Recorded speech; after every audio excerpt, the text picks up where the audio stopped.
online only. Manual submissions will not be accepted. And 3, announcements will air after news bulletins. For assistance, reach us on email ecitizen@kbc.co.ke or use our social media handles, Facebook, your Facebook account, and X at your X account. Or you can call us on 0723 892 654 or 0734 780 124. KBC announcements. Simple, fast, and digital. A new era has come to KBC Channel 1 TV on your favorite gospel show, The Backyard, with me, DJ Tabs, as we introduce to you our new host, the one and only award-winning gospel artist, pioneer, Mr. Big Deal, Mr. General, the one and only. Yes, man, I go by the name Hope Kid the General, Mr. Big Deal, new school dancehall pioneer, and I'm humbled to be your amazing host from 11:30 a.m. to 1 p.m. each and every Saturday with DJ Tabs, the head girl, and we'll be having amazing conversation with some of the leading guest line here on this show. Join us each and every Saturday.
Counting and tallying still underway at the various polling stations where the by-elections are taking place this Thursday.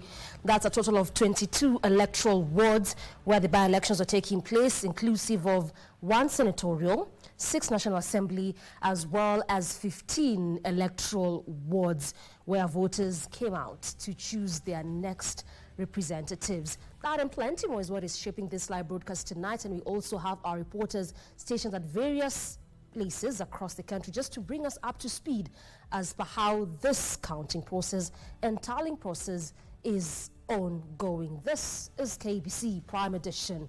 But first things first, the highlights.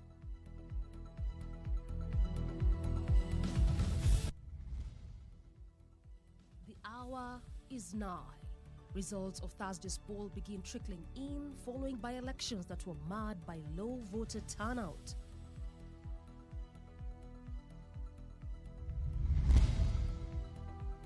Chaotic poll. 23 arrested. 12 vehicles impounded in Kasipul Constituency as pockets of electoral violence are witnessed in some polling stations.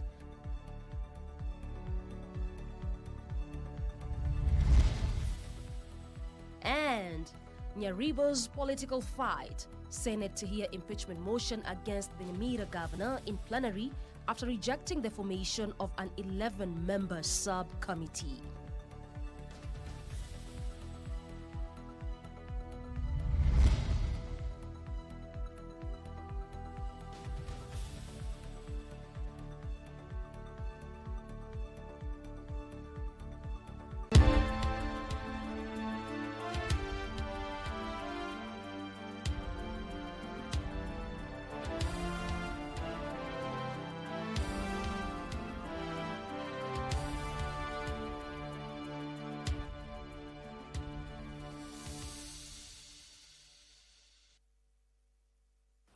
Welcome to this live broadcast. I'm Doreen Arange. And our police have arrested 23 people in connection with violence that erupted at Agorosari Primary School in Kasipul Constituency, Homa Bay County, where Homa Bay Town MP Peter Kaluma was reportedly attacked and injured. Police have also recovered a firearm that reportedly went missing during the scuffle. IEBC has in the meantime condemned the election-related violence witnessed in several polling stations across the country during the Thursday's by-election. Our reporter Alvin Kaunda with the details. The 27th November by-elections were marred by pockets of unrest in several electoral areas, prompting investigations into assaults and property damage. In Kasipul Constituency, Homa Bay County, 23 people have been arrested in connection with violence that erupted at Agorosari Primary School, where Homa Bay Town Member of Parliament Peter Kaluma was reportedly attacked and his security officer overpowered, leading to the loss of a service firearm. The firearm has since been recovered. Police have also rounded up 12 vehicles allegedly used by the goons. Several weapons such as rungus and machetes were also confiscated. And the way to end it is not to fight back. They are very small people, we would have fought them back.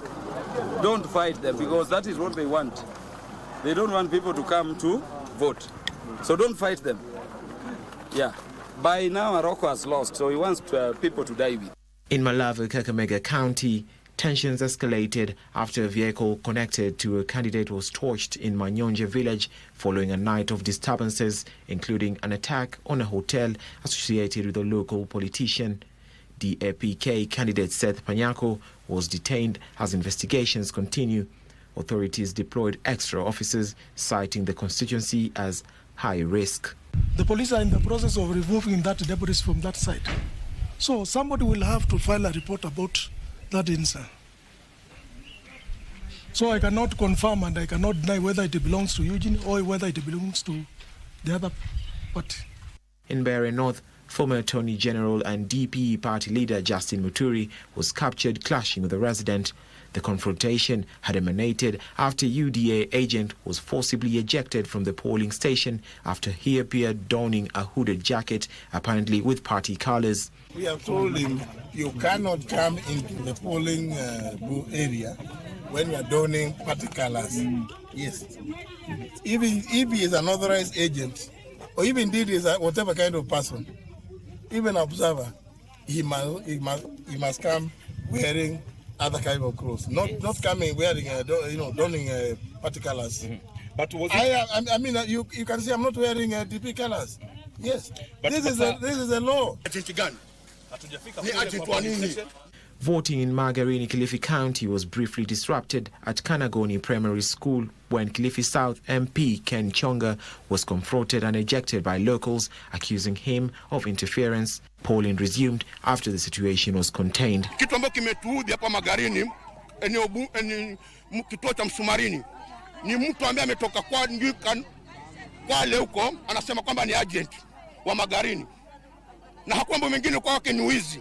Tumemtoa mbio na sisi Magarini tumechoka kwa pumbavu ya kudhulumiwa, na kama angejua kwamba kwa nini hiki kitu kinarudiwa. For Prime Edition, I'm Alvin Kaunda.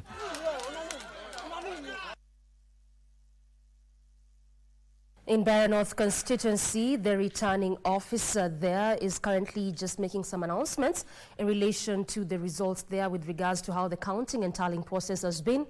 Watch.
What you're seeing there are just live pictures from Baringo North Constituency, is one of the electoral areas that happened this Thursday. Just perhaps preparation there in respect to making announcements of the results and perhaps how the voting process, the counting and tallying process went on. As soon as they get ready on that, we shall be getting that particular upsound from the returning officer to give us an update of the process there. But remember, it's one of those that was termed as one of those heated electoral areas or constituencies, if you may. It attracted a total of 9 candidates, but it's sort of like took a 2-horse race, and that was sort of between the UDA candidate Wamuthende and the Democratic Party candidate.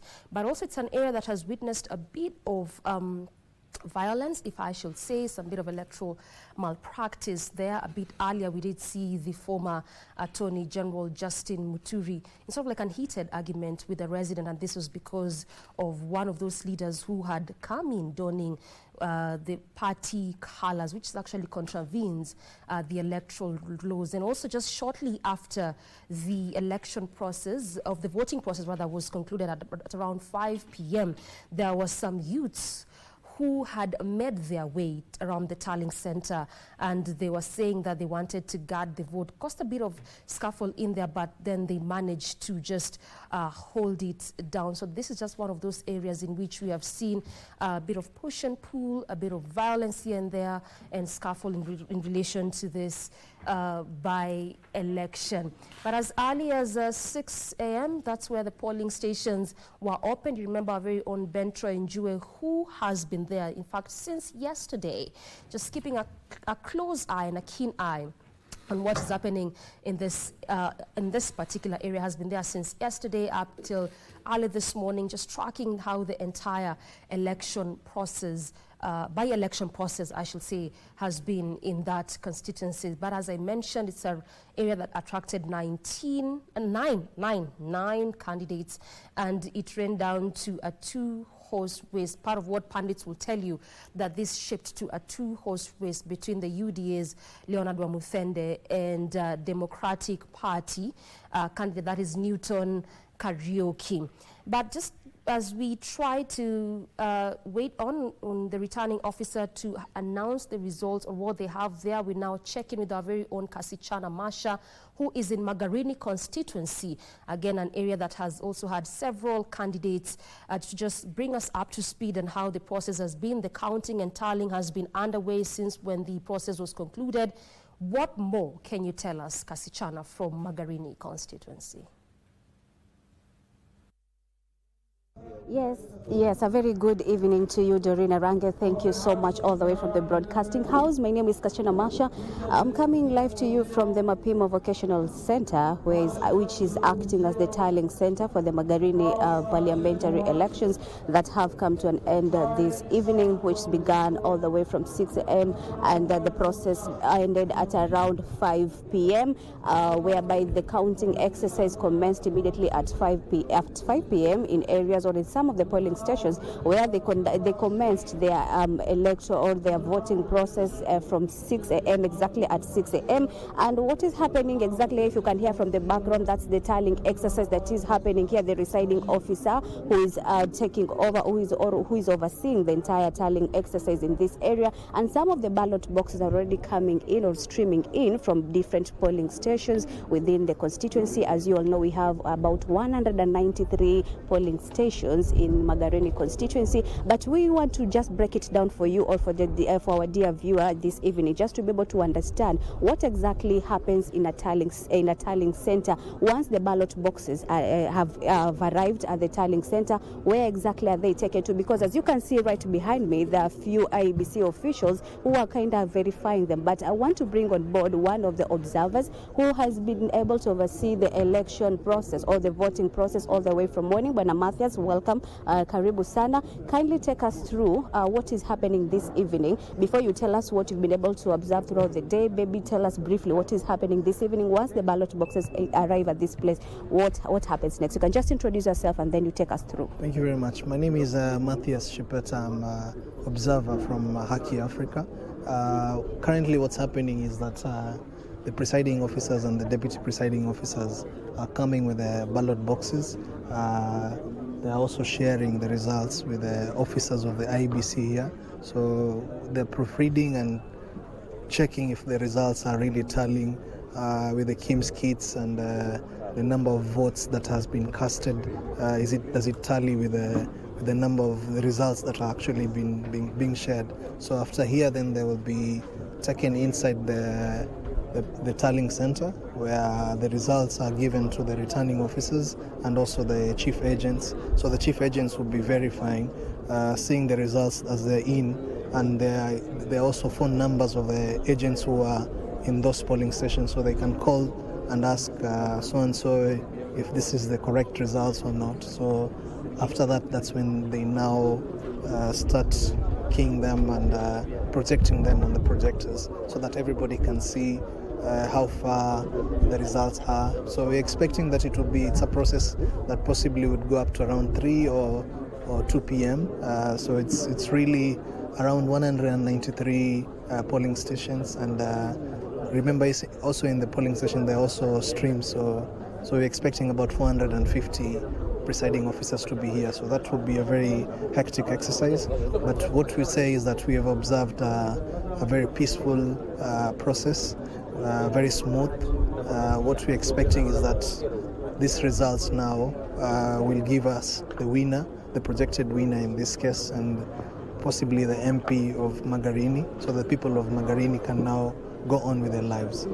But Matthias, are there any challenges that you are able maybe to take note of, or any hitches that you are able to observe throughout the voting exercise that you feel that the IEBC needs to address them, even as we head, or even as we anticipate for the upcoming 2027 elections? Yeah, there's been a challenge of the voter turnout. It's really been very low. In most polling centers would be around 20 to 25%, and I think that's normal for many by-elections, but this was really down for this by-election. So we are hoping that more people will turn out in 2027, because if this is the reflection of how 2027 will be, then definitely it will be not a good election. So apart from that, we also noted that many of the voters needed assistance when they were going to vote. So voter assistance or voter education was really down here. So we hope that in the next coming election, IEBC will give electoral voter education to the people, that they can be able to know how to vote, where the tick or the X does not go beyond the box and all that. So those have been issues that have been arising here, but we are glad now that we are coming to a closure of this process. We are wishing all the candidates the very best, and everybody has to accept the verdict of the people of Magarini. So that's what I can say for now. If you say that the turnout was a bit low, what does that signify for the people of Magarini? I think it's not been many people just really didn't want to come out and vote. Some of them probably were too busy. Remember, it's not a public holiday, so some of them were at work. The harsh economic situations, as you know, the way it is in the country, so many could not be able to come and be able to cast their vote. Some came a bit very late when it's almost the closing time. So we hope and we know that for 2027 obviously would be a public holiday, so people will have all the time to choose whether to come to the polling station or not. So there shouldn't be any other reason. But we've also noted many of the voters who also didn't want to vote were actually remaining outside, trying to see if they could get anyone to help them to give them something to come and vote. So that's something common in our country, but it's something that we need to really talk about, because we shouldn't be able to go to a polling station on the basis of who has given me anything or how much I've been given so that I can be able to cast my vote. So that's really something we need to look at. Moving forward, do you feel that IEBC should be considerate the fact that, as you said, the voters' turnout maybe will be as a result that today was not a holiday, or it was not designated for people not to go to work and just avail themselves for the voting exercise? Do you feel these are some of the changes moving forward that IEBC should consider maybe in the future, or how do you feel about that? Yeah, I feel these by-elections, if they can't be done on a public holiday, then there's possibly should look for a way that we can be able to accommodate the voters to be able to cast their votes, because some of them were really at work, some of them work in EPZ, some of them work in the workstation. So it would be easier for the people of Magarini or anyone who is in such by-elections that it can be done possibly on a Saturday or on a weekend where they can be able to have time to actually come and cast their votes. Now, for those who are not able to come vote, now for reasons maybe if they are held up at work or things of the sort, do you think they will feel well represented now that they have not exercised their democratic right? Obviously, the question is on the legitimacy, because if you are elected by 20 or 15% of the registered voters in a constituency, then it doesn't give you that type of a legitimacy that you need.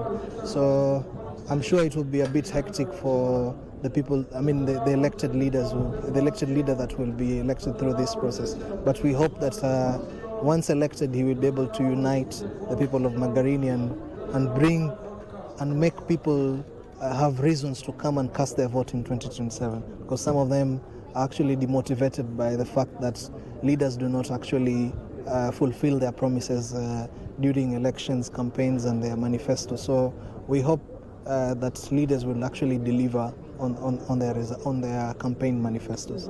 Thank you so much, and have a lovely evening.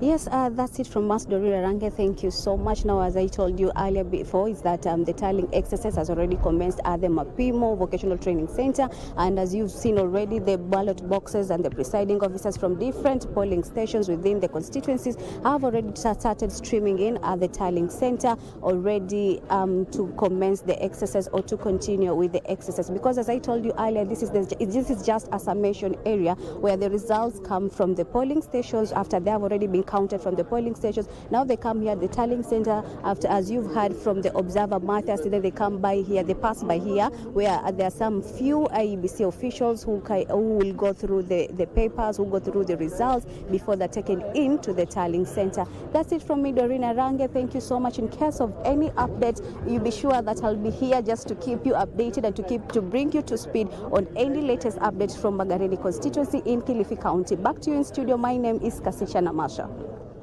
Thank you, Masha, for that detailed report. And yes, we shall be sure linking up with you again for any other update, especially now that the counting and tallying process is still underway.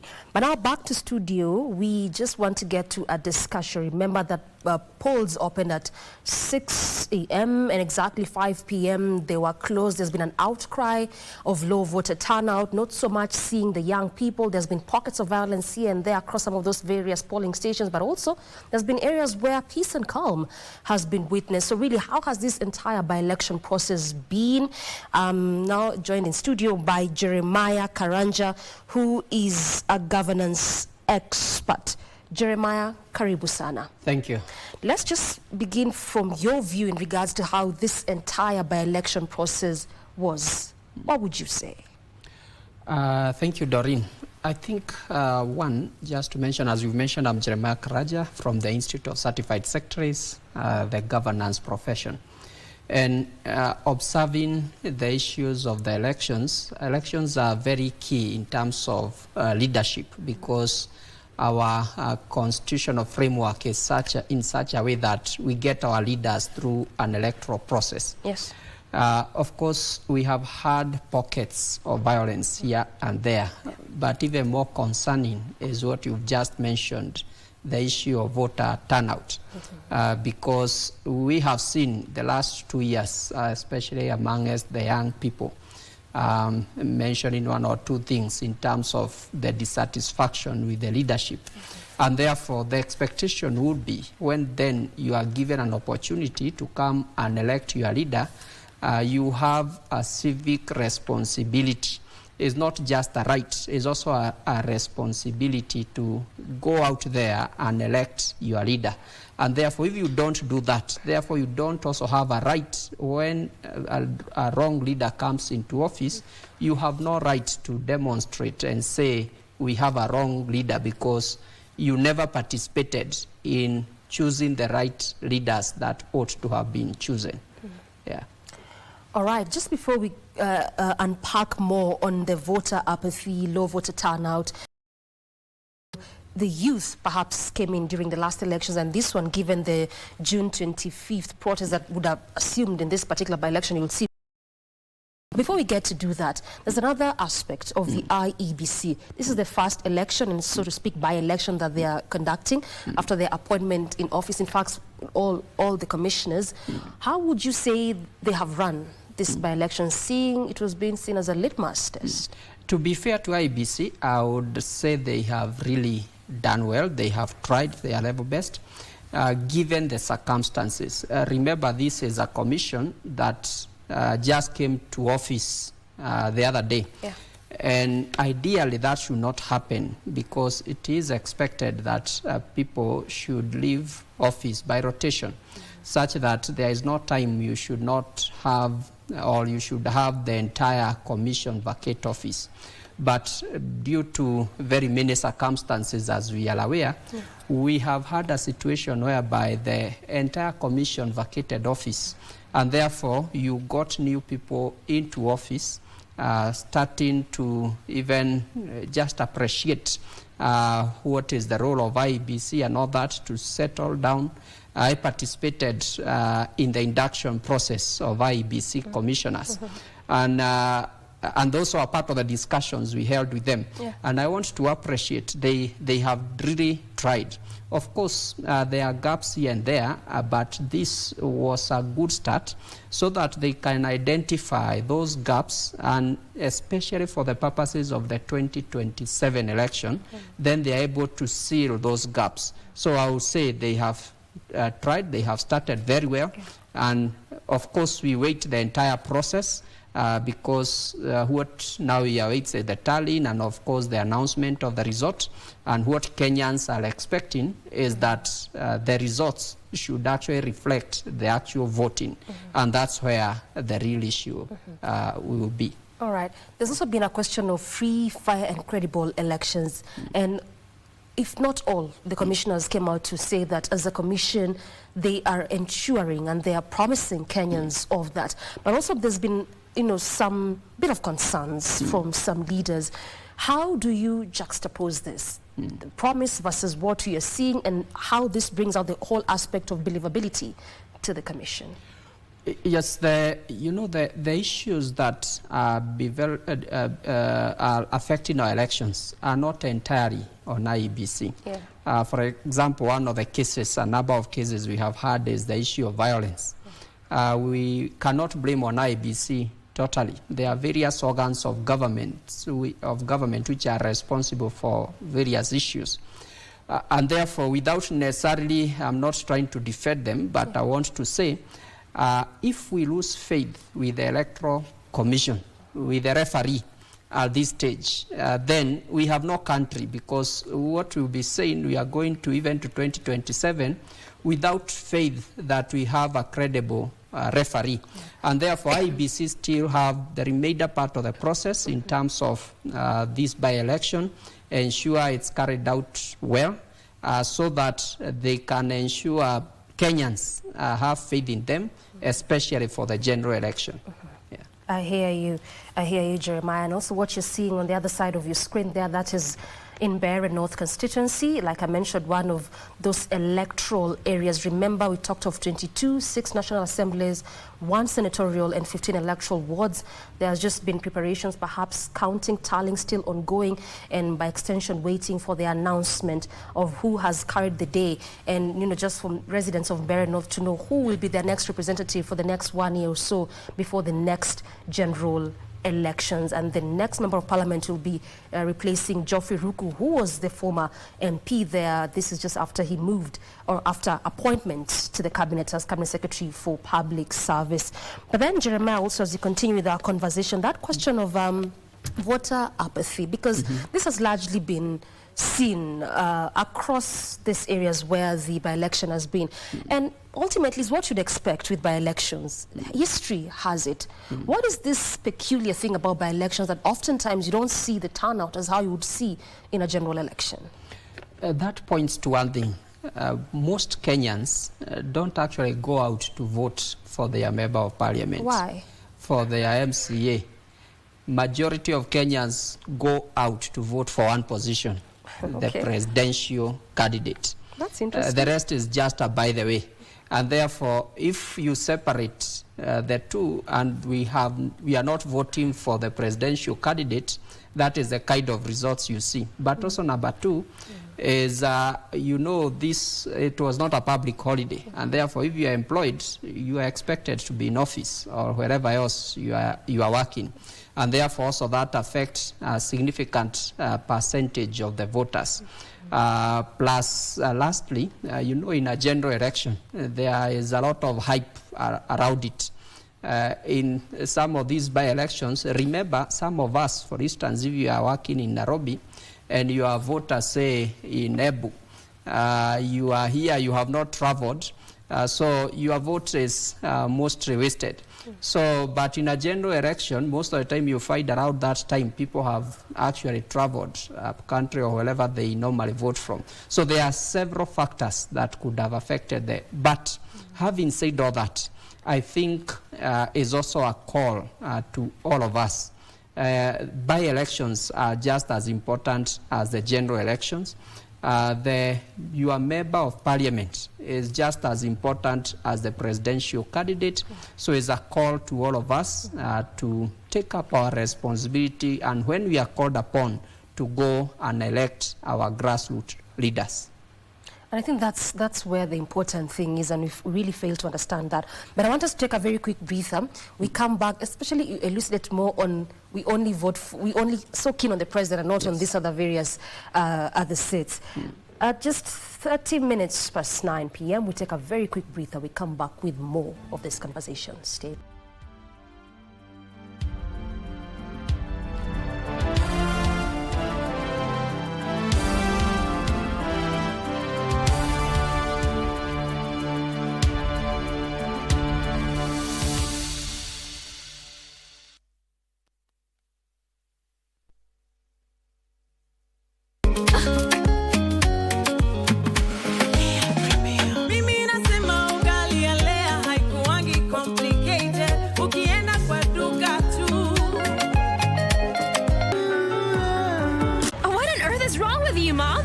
Letitia, I don't want you to have any kind of relationship with that young man. But Mom, Serious, my best friend. Leave now, please. No, Serious. Oh, please, hold on, dear. Don't say that. Rebecca, what's happened to you? Oh, dear, look at you. Why are you covered in blood? Nora.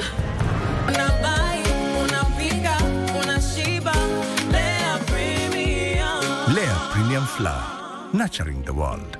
Available in a store near you. When the hills gave way in Marquette, thousands were left with nothing. But together, we can help them rise again. Join KBC in the Restore Hope, Restore Earth campaign, Unity in Adversity. Together for Marquette. Donate through paybill number 522533, account number 8036543, or drop foodstuffs and supplies at Marquette County offices. Every shilling, every tree, every act of kindness counts. KBC, bringing Kenyans together.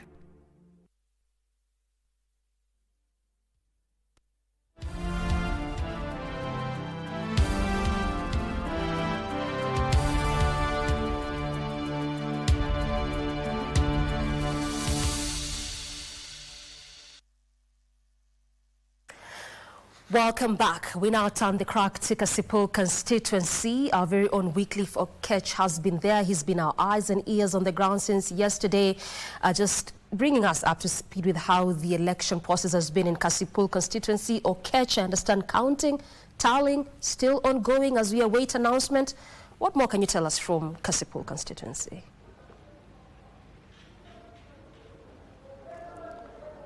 Doreen, thank you. And basically, like what we just said, that is the basic thing that is happening right now. This is the final stage for the day-long exercise that we kicked off at 6 a.m. and ended at 5 p.m.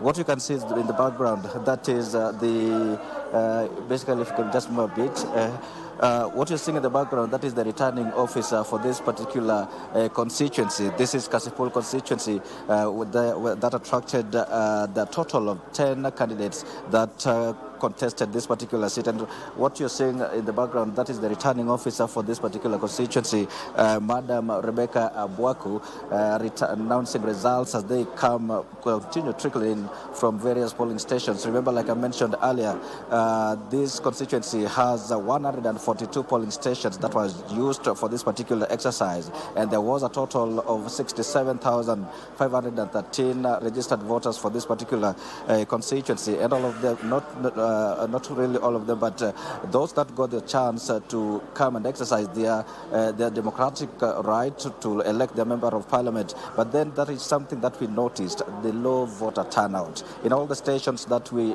visited, per station, there was about 500, between 500 and 700 registered voters for a particular station. But you would find that those that turned up to vote were less than 400 or even 300 in some stations, and that gave a range of between 31% and 39% voter turnout. I spoke to quite a number of political leaders and even the poll officials, and they alluded to us that the low voter turnout is contributed to the fact that this is a by-election and not a general election. Now that makes a significant difference. What is happening in the background, like I mentioned, that is Rebecca Abwaku continuing to announce results from various polling stations here at Agorosare High School, which is serving as the tallying center for this particular exercise. The results she's announcing is for the 12th station out of the 142. That tells about 130 still to go. That means pointing to probably a night-long exercise, but then we can assure our viewers will be here until the tail end of this exercise. This race, like I mentioned during the daytime when we came live to our viewers, this race is not just an opportunity for the locals here to elect their next member of parliament. This particular contest is also politically used as a litmus test for the Homa Bay County leadership in terms of the governor's seat. Governor Wanga, who was backing and leading campaigns for the ODM candidate for this particular election, the candidate is Boyd Owere, the son to the late the immediate former holder of this particular office, that is Charles Ongondo Were. Gladys Wanga was leading that campaign, and of course we expected probably her deputy would follow lead and also back the ODM candidate, but we saw something so surprising. Joseph Oyugi Magwanga, that is the deputy governor for Homa Bay County, threw his political weight behind an opponent, and that is Philip Nation Aroko, an independent candidate also contesting in this seat. But there is a particular pattern that we also observed during the day. In all the stations that we visited, there were two clear frontrunners in this particular election. That is Boyd Were of the ODM party and Philip Nation Aroko, an independent candidate here. But then there is something we've also noticed just when we are here. The crowd you're seeing behind me here, there are agents for particular candidates that were participated in this election, but also this group here, this is a battalion of the ODM party. Gladys Wanga, the governor, is here. The Homa Bay Town Member of Parliament, Opondo Kaluma, is here, just among other leaders associated with the ODM party. That is pointing to a particular incident. We may not call the election yet. Like I mentioned, there are two clear front runners in this election. It is not our work to call it. It is Rebecca's work to announce the final winner. But all indications are clear. We see the ODM battalion here.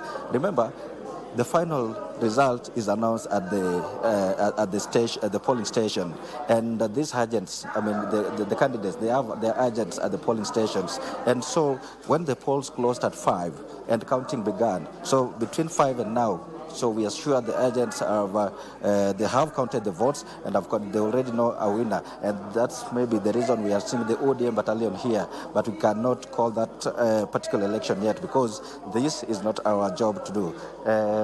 That is the 13th result from the 13th polling station being announced there, and we can assure our viewers that we are still on the ground up to the tail end of this exercise, up to when Rebecca Abwako, the returning officer for Kasipul, will announce the final result. That is what I can. That is what we can announce. But in terms of security matters, of course, we already brought you up to speed regarding the arrest that happened here in Kasipul. That is so far what's happening in Kasipul. But then let us also see what's happening in Baringo, where the senatorial race is also up there. And my colleague Ben Chumba is there. Chumba, if you can hear me, tell us what is on the ground.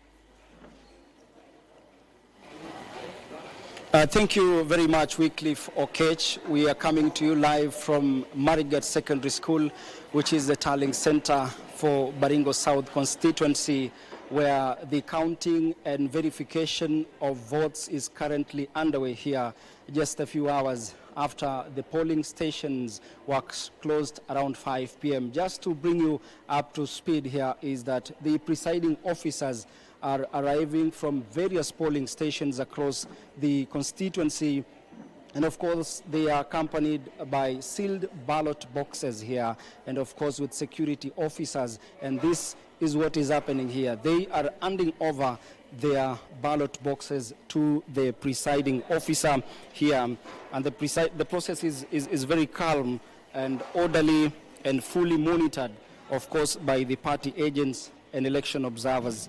Earlier today, the by-election was marked by very low voter turnout across Baringo South and, of course, other constituencies in the county. Many polling stations opened at about 6 a.m., but queues were very short for most of the morning. A notable example was Kaimalel Primary School in Mochongoi, where the UDA candidate Vincent Chemitei did vote there.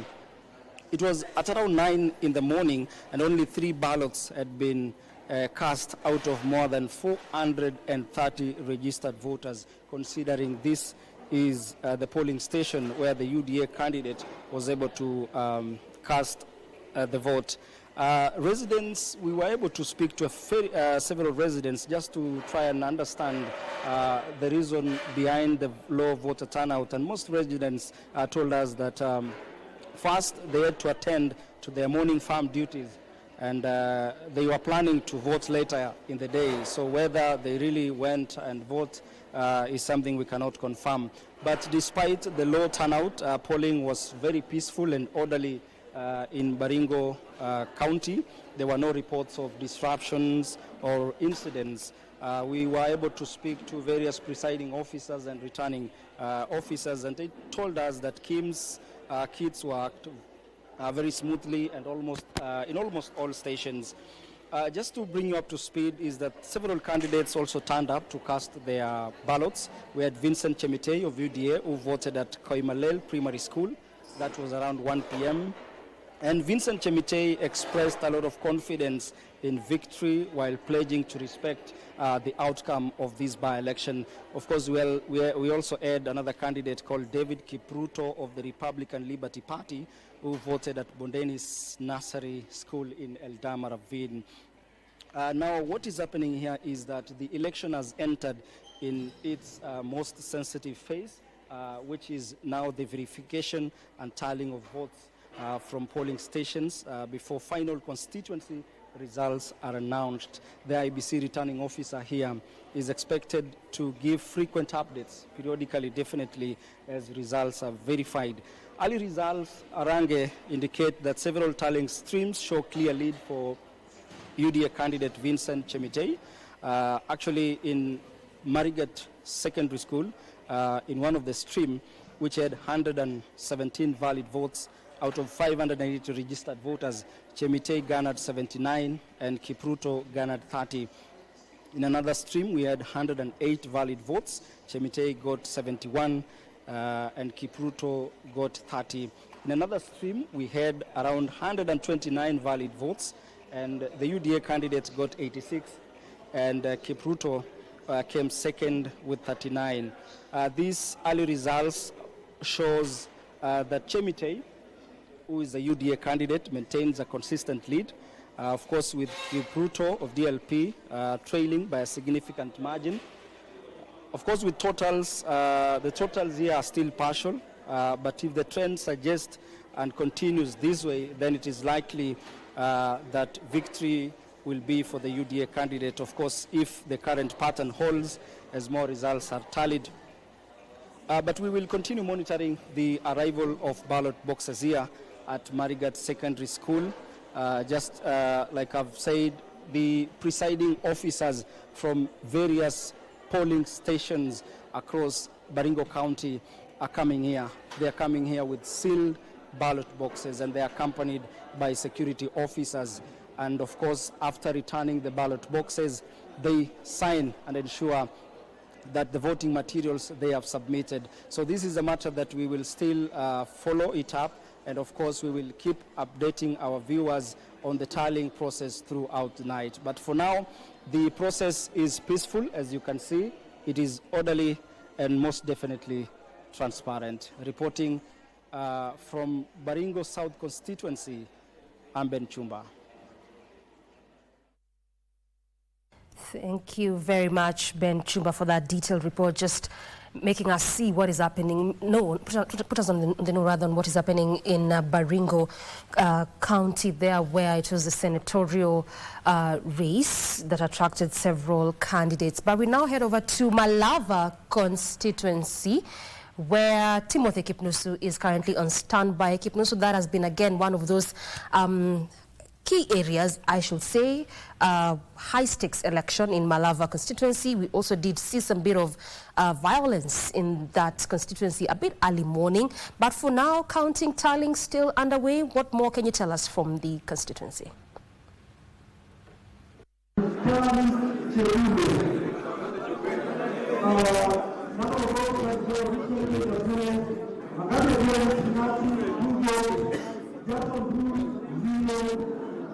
Very good morning to you, my colleague Doreen Arange, Broadcasting House. Yes, we are still at pitching camp here in Malava Boys High School, the constituency tallying center for Malava constituency. And as you can see, the situation here is a wait and see situation, just waiting for the results, final results.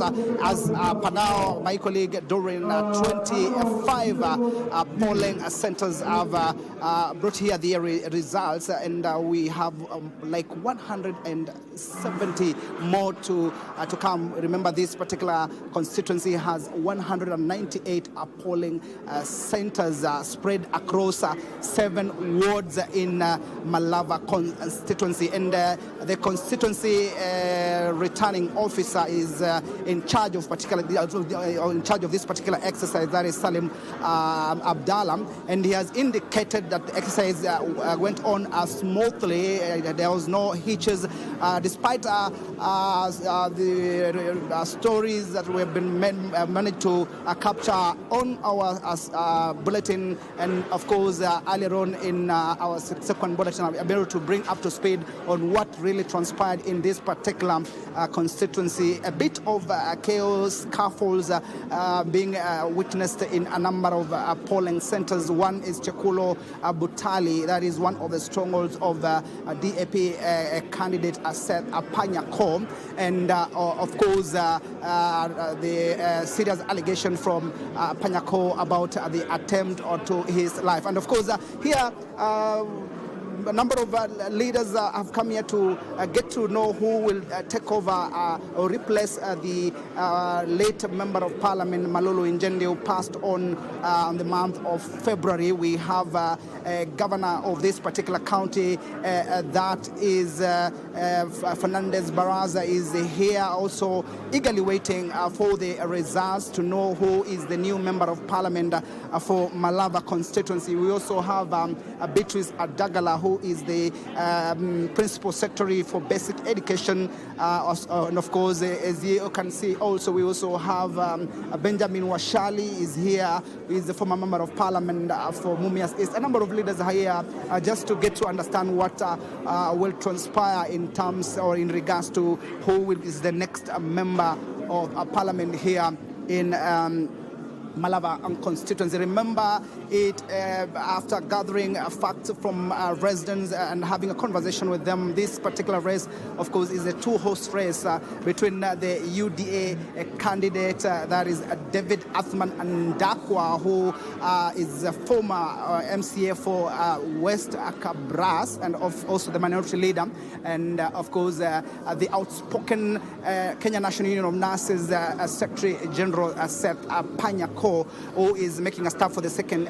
time. Of course, the political bigwigs here in Western Kenya, that is Moses Masika Wetangula, who is the National Assembly Speaker, and Prime Cabinet Secretary Musalia Mudavadi, are keen to ensure that they really get their candidate being the Member of Parliament in this particular area. Of course, just to tap on the votes in this particular county, where this is one of the largest counties that we have witnessed in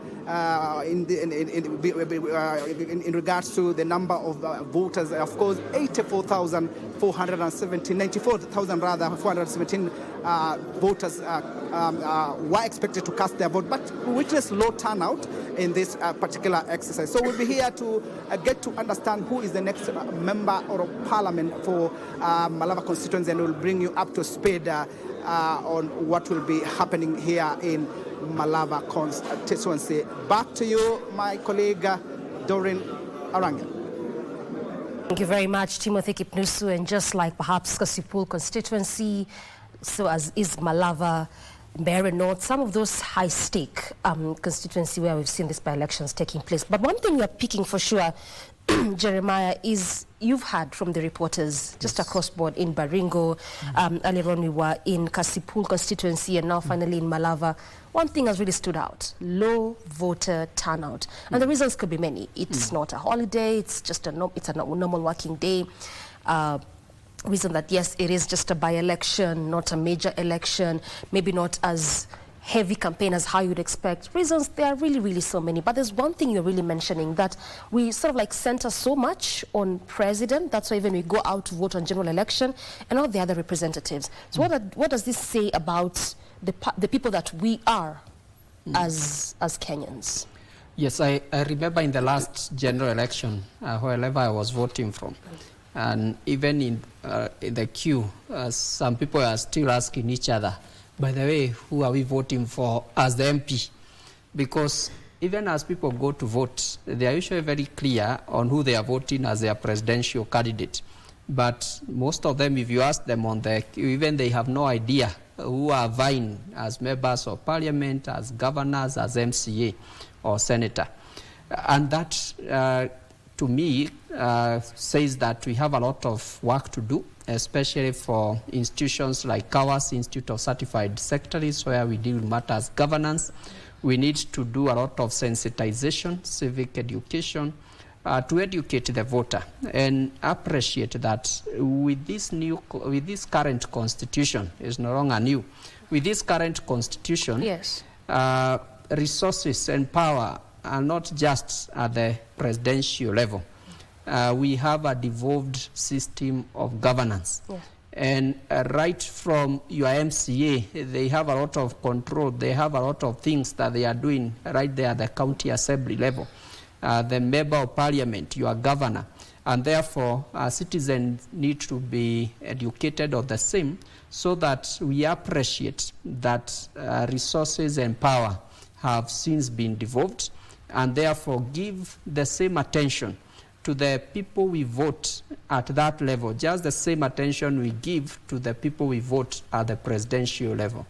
Do you think it's a question of being educated, or it's just our bad manners? Because then again, if you also go down to those constituencies, they would say, for those that know, is they would vote for individual X because they built them a road, because they brought them water, because they did they built a school, and that's sometimes not necessarily the work perhaps of a member of parliament. So then is it that we don't know, or it's just our bad manners?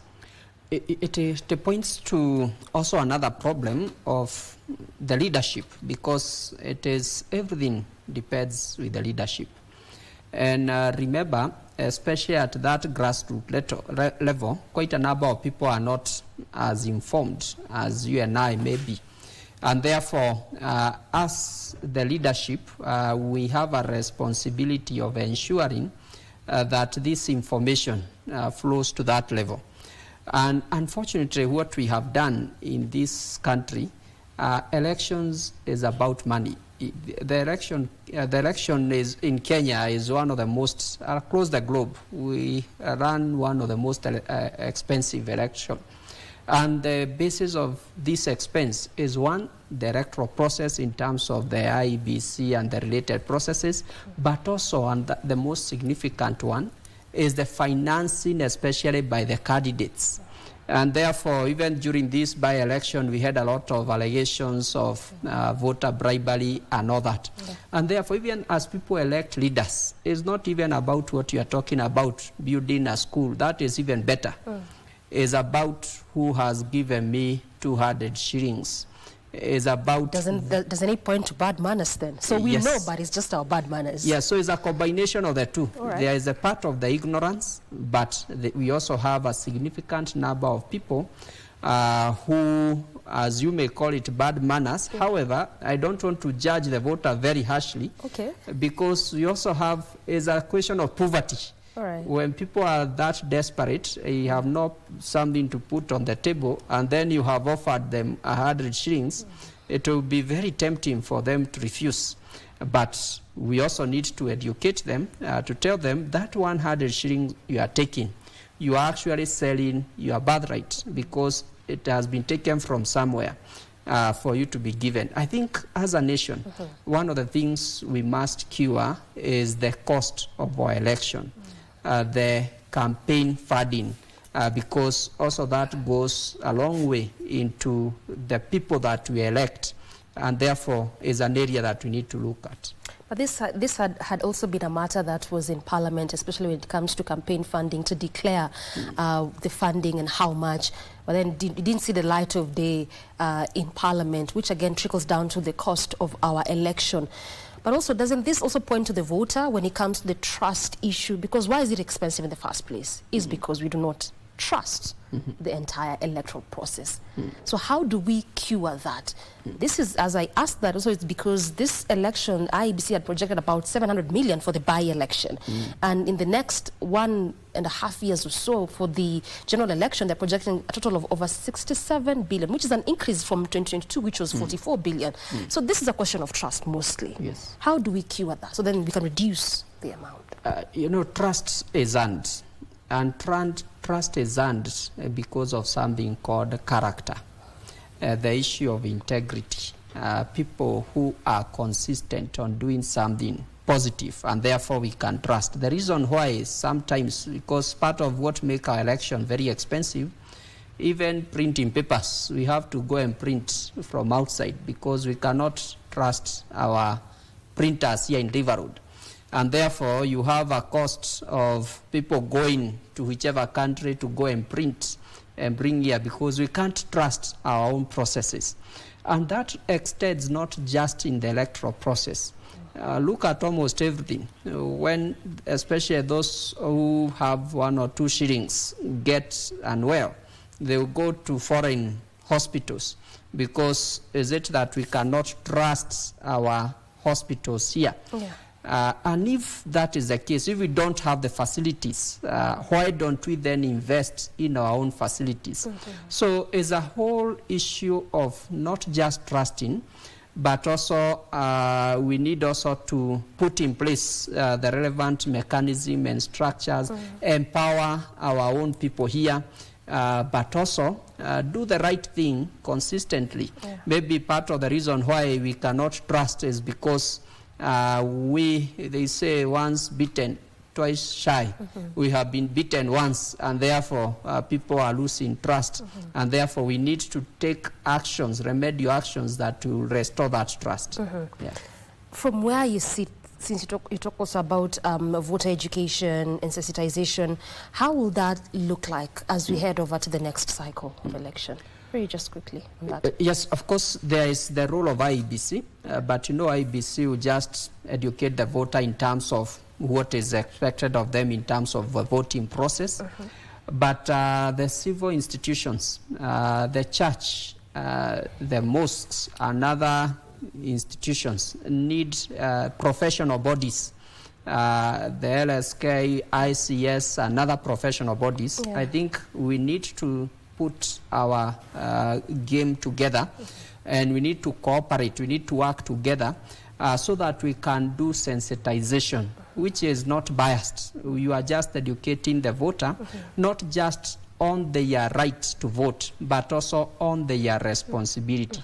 And even as they vote, we need to educate them what are those things that they need to check in a leader. Before you elect a leader, what are those characteristics? As you elect your member of parliament, what is the checklist? Is it because they gave you 200 shillings? And because, and this is very important, especially when you talk about, say, a governor, they control quite a bit of resources for the county. Now, some of the process in terms of the election, how they get into office, you have private sector people who would come fund their campaign with a promise that once you get to office, I'll get a contract. The MCA has also done the same deal. So once they get into office, what then happens is just business of looking for tenders for these people who funded their campaign. The MCA has his own pressures to pay back to the people who funded his campaign.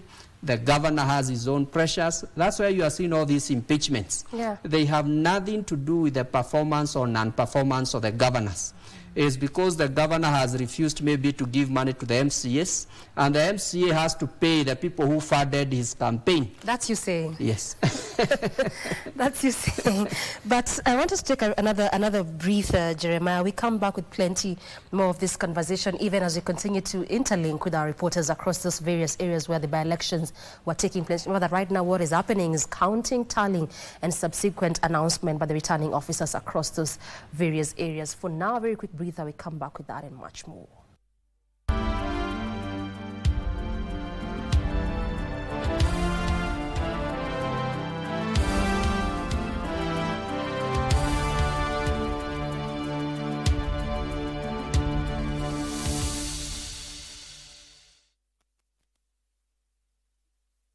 Tushinde.com. Cheza safe, cheza smart. Gambling is addictive. Not for persons under the age of 18 years. Sasa kwa star 419 hash uko na game mpya. Tushinde spin corner. Simply spin. Kisha ngoja. Na kwa entry moja unaweza angukia na uspin hadi mara 3. Na ikigonga 25,000 na kufikia instantly. Cheza spin corner sasa hivi kwa star 419 hash option 4. Tushinde.com. Cheza safe, cheza smart. Gambling is addictive. Not for persons under the age of 18 years. The bottom-up economic transformation agenda is not just a plan on paper. Manifesto tulioandika na tukauzia Wakenya na wakatupigia kura, sio gazeti ya kufunga nyama. It is happening on the ground. Across Kenya. Enda sumabogi Moriega Jodhurwa untie Mugani Pamjambo. In agriculture. Turkana wameamkia mambo ya ukulima sasa. On our roads. Lami black anaingia hapa anagausha hapa. Wacha bana. In health. All our patients are in SHA 100%. In housing. Kutoka nyumba za mabati kuleta nyumba kama hii ya ghorofa ni kitu mzuri sana. In our markets. Umetukumbuka sisi mama mboga, shida zetu umezitatua. And so much more. It's a good thing the government inakuja mashinani na this is all what we have been requesting. This is transformation. This is impact. This is delivering the plan. Every Friday on KBC Channel 1. What on earth is wrong with you, Mom? Letitia, I don't want you to have any kind of relationship with that young man. But Mom, Sadie is my best friend. Leave now, please. No, Sadie, Please don't, dear. Don't say that. Rebecca, what's happened to you? Oh dear Lord, why are you covered in blood? Nora. That's the truth. Yes, I feel something. Something really special for Marcelo. Something I've never felt before. Now get out of here. You can't force me to get out of here, Aunt. She's my sister and I want to be beside her. I have a right to do that. Don't talk about rights because you have no right to Let anything. go of Get me. out Don't of here. drag me Just because I leave can her leave. alone.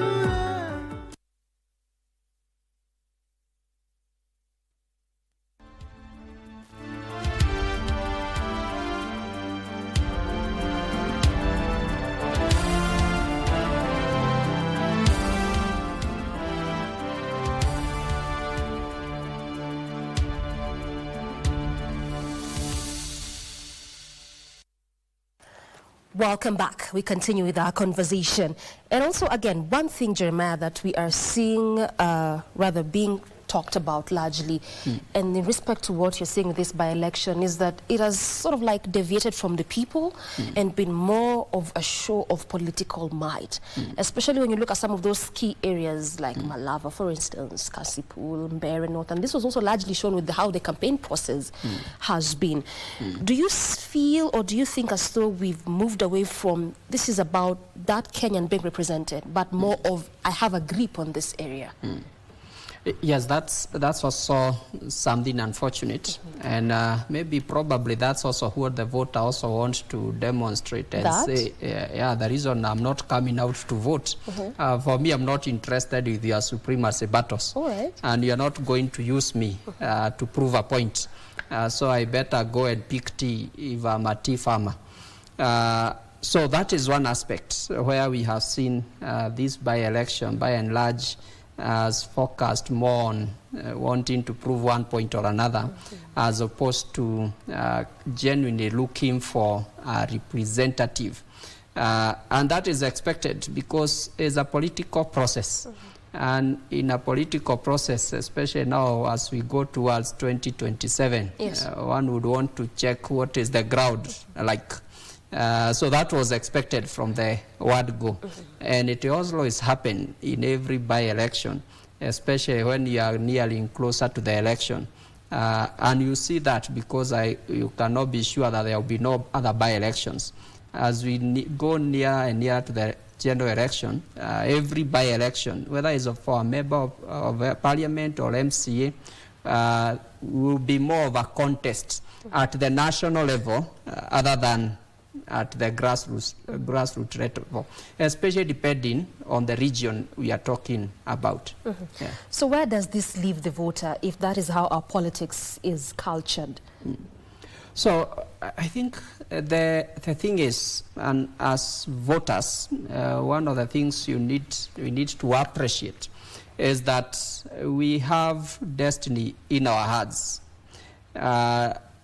Even as the politicians are doing whatever they are doing, and we cannot stop them from doing that because that is their business. The work of a politician is to play politics. So if they don't play politics, then they are not in business.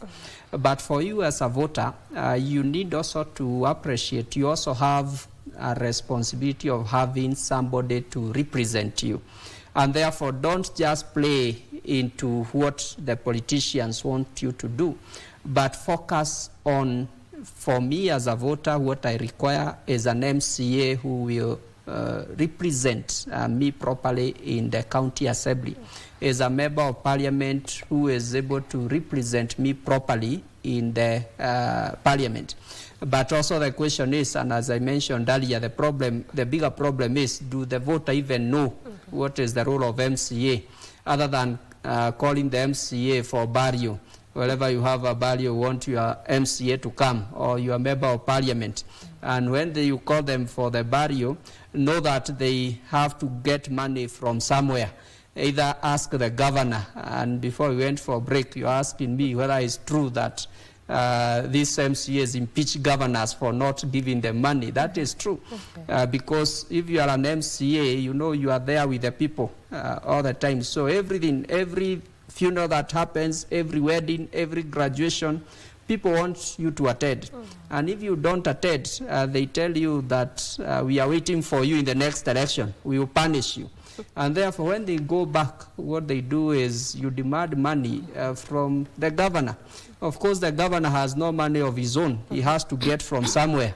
And if the governor does not comply, then he is told, you just wait for us. We are going to impeach you. So the money which should have gone really to development, to build the school, to build the hospital and other facilities, now will be channeled to come and give 500 shillings during a fundraiser. So the bigger problem to me is that the voter that we have in Kenya, by and large, has still not appreciated, especially the role of member of parliament, the role of senator, and the role of MCA. And the things that they expect, or we expect from these people, is totally not in their KPIs, is not part of their job descriptions. And therefore, we are electing people on the wrong premise because we don't appreciate what is their real job.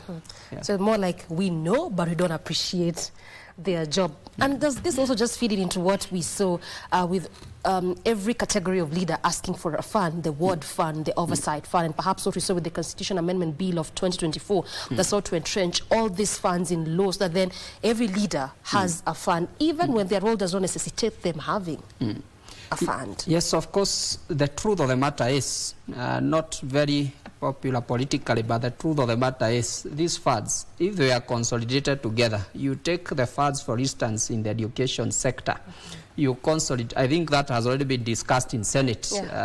One senator made that contribution and even analyzed how much each fund control. If you are to consolidate it, you can actually fund the entire education free of charge. So you don't even require to be telling people that they come and apply if they are needy. Money is there actually to fund everybody. But what we have done, we have segregated these funds to small, and you know, when you segregate that way, it has its own administrative costs. But most importantly is that that fund is also used for political reason. And therefore, sometimes most of the monies don't go to really where they are supposed to go.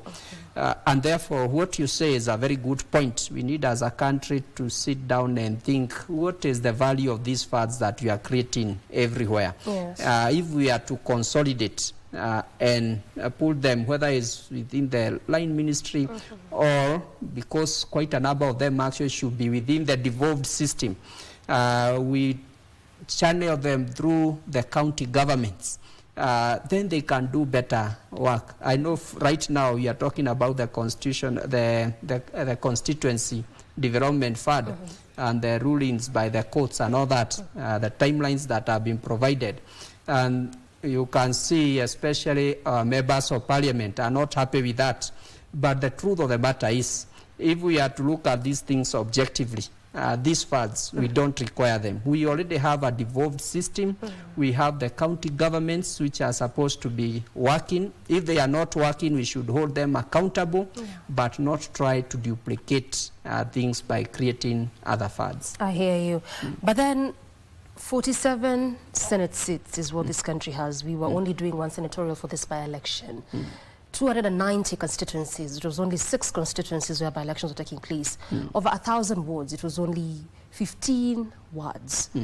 How would just this sort of like very few electoral areas be a significant show of might amongst political leaders that would move from the people to, I am more stronger in this, I still have a voice, I have a voice in this area? How is it significant to just tell that?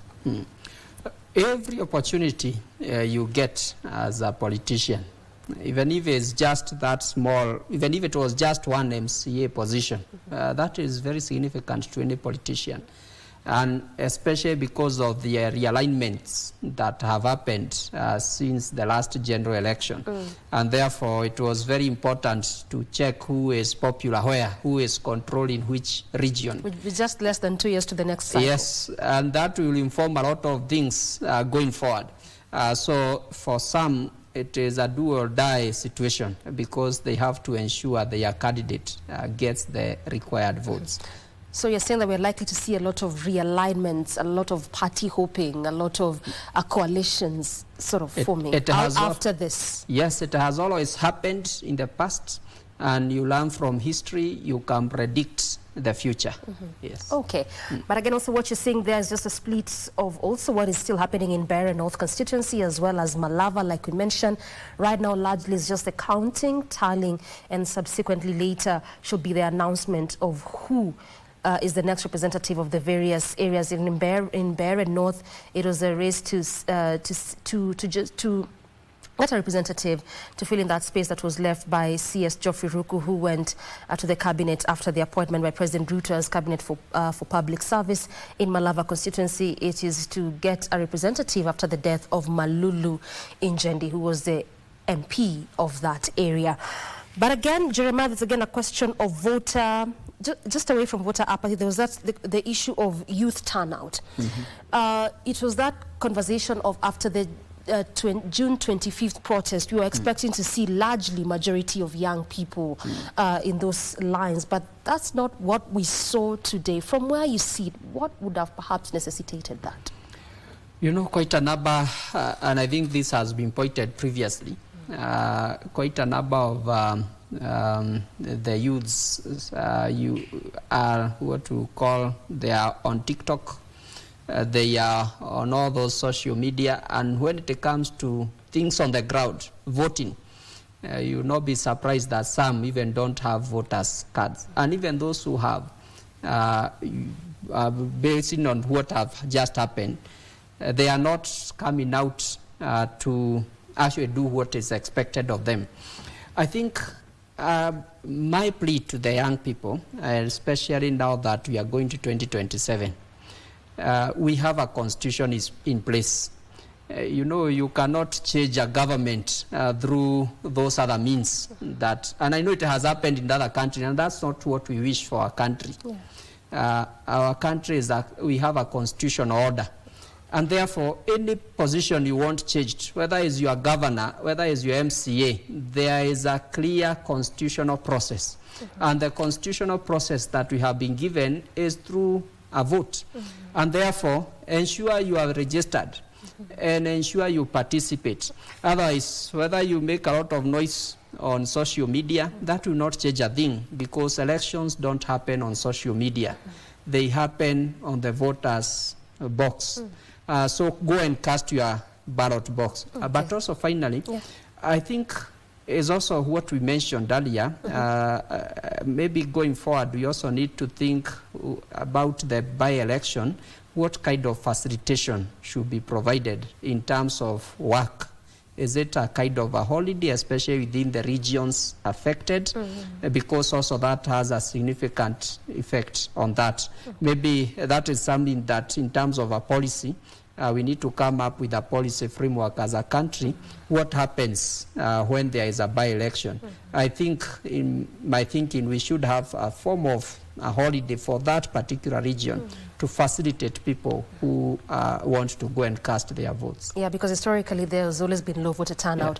But also, can we cut the youth some slack in the sense that after the previous commission led by the former IEBC chair, Fula Chebukati, may God rest his soul, in 2023, that's when the commission left, and there was a vacant in the entire commission. So also the entire process of voter registration was put to a halt just until recently in September. Can we say that also this has contributed largely to us not seeing the youths, most of them, in those queues as opposed to the older generation, because then they were not registering because the process was not ongoing until recently? Could that be a reason? It could, but I don't think it's a major reason. I think one of the things we have in this country, we also have people who like talking a lot, but action is zero. So we want to participate in the social media, discussing. If you look at the social media, the youths are very busy discussing even these by-elections. But they were not there. But they are not going actually to vote. I have seen in those queues, actually most of the people you are seeing, they are not that young. So you ask yourself, is it that those constituents constituencies have no young people. So I think it's a call to the young people that you have something very strong in your hearts, very powerful, and that is your voter's card, and you should utilize that. Otherwise, the rest of the contribution you give on social media is not very useful until you put it on the ballot box. Until you put it on the ballot box. The ballot box. Now, as we draw this discussion to a close, Jeremiah, what will be your call? Like I said, right now we're just waiting for the counting is still ongoing, the tallying is still ongoing. After that, we're waiting for the announcement. Much has been said about this being a litmus test for political parties, for leaders, for those that are counted as bigwigs. Much has been said about this being a litmus test for the IEBC as well as the Commission as far as offering free, credible and fair election is concerned. What will be your parting shot in respect to all this? I think my parting shot will be one to the IEBC. They have a responsibility of ensuring that this process is as credible as possible because that will enhance the trust that people have for them, and people are looking at them. And I believe we have trust with the Commission, so that will enhance that trust.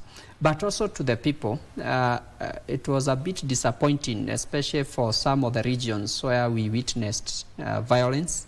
That is not what we want to start creating, especially as we go towards 2027. Because I even heard somebody saying this is a rehearsal, which is a very unfortunate statement. It's a very unfortunate statement. We want a peaceful general election. Peaceful general election is good for everyone, not just for the leadership, for every one of us. And therefore, let's avoid violence.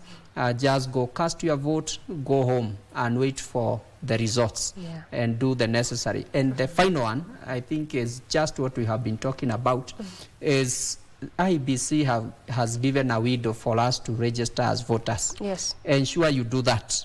And ensure that if you want to transfer your vote wherever you want to vote from, ensure you do it within this period that is provided. Verify your voter details so that come 2027, you have the opportunity to vote. And when eventually 2027 come, don't just vote on YouTube, on TikTok. Go out there and cast your vote. Because that's the only thing that would matter if your vote can be counted. Yes. Asante sana, Jeremiah. Jeremiah Karanja, governance expert, just talking largely about what the process has been for the next election cycle. We continue to inform you here, and the Independent Electoral and Boundaries Commission has warned persons not accredited to keep off polling centers during the ongoing voter counting, verification and tallying exercise. This comes as the Commission strongly condemned acts of violence, hooliganism and lawlessness experienced during voting in some electoral areas. The Commission's chair, Erastus Edung Ethekon, in a statement called on security personnel to remain on high alert and only allow accredited persons into the hall during the vote counting. Michael Bondiga tells us more. Voting closed at 5 p.m. across the polling stations, with low voter turnout reported in majority of voting centers across the country. The exercise was, however, marred with pockets of violence in some polling stations, with the electoral body saying despite the disruptions, the exercise was largely peaceful and orderly. In a statement signed by its chairperson, Erastus Edung Ethekon, the Commission strongly condemned acts of lawlessness witnessed in some polling centers, calling on the National Police Service to ensure the instigators of the violence are brought to book. Further, the Commission said tallying centers are protected areas, warning unauthorized persons to keep off the polling stations during the vote counting, verification and tallying exercise.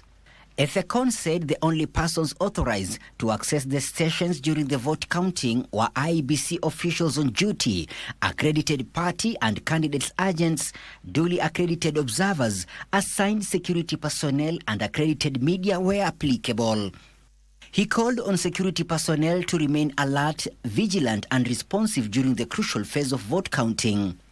Results have already begun trickling in some stations, with the Commission pledging to release the final results in due course. Michael Mondiga for Prime Edition.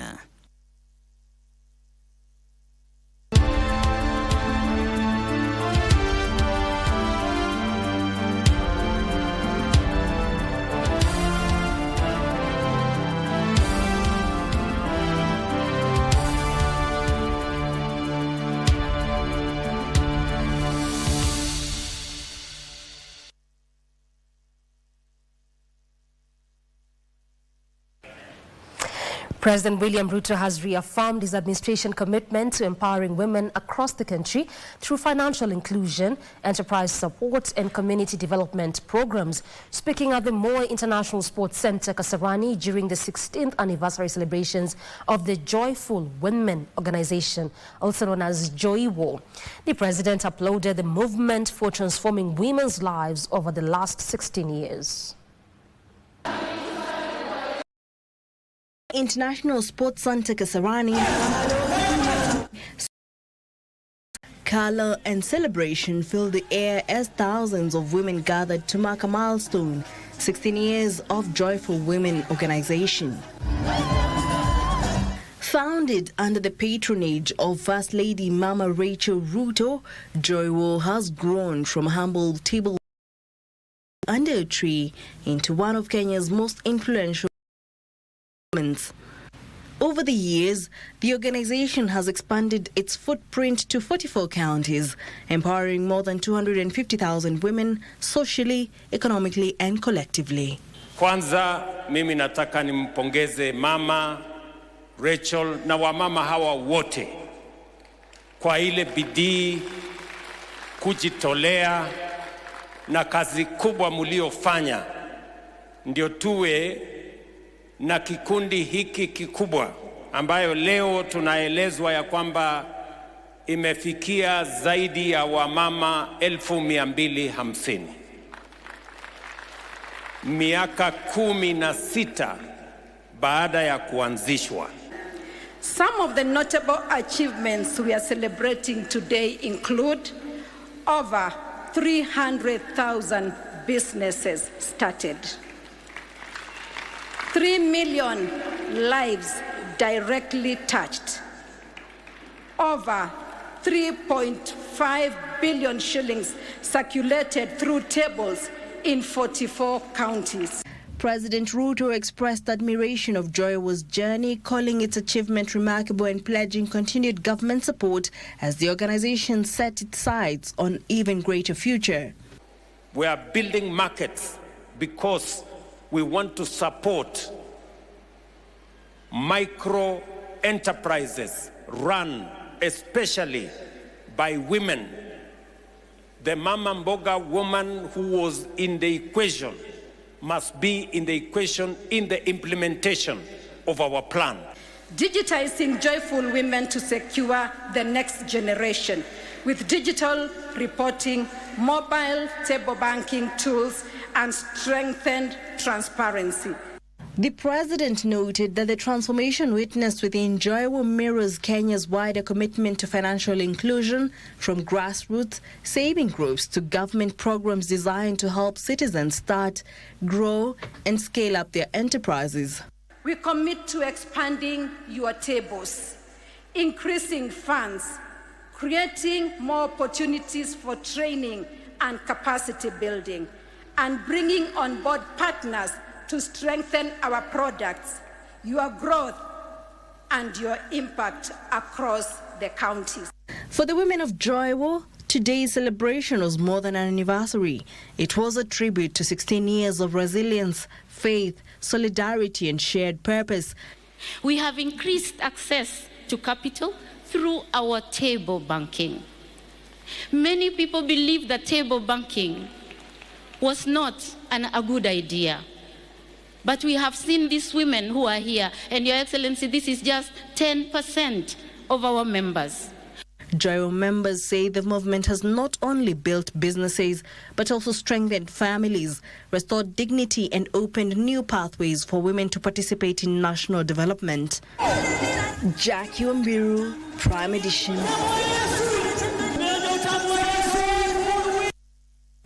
The political future of Nyamira Governor Amos Nyaribo now lies in the hands of a committee of the whole House of the Senate.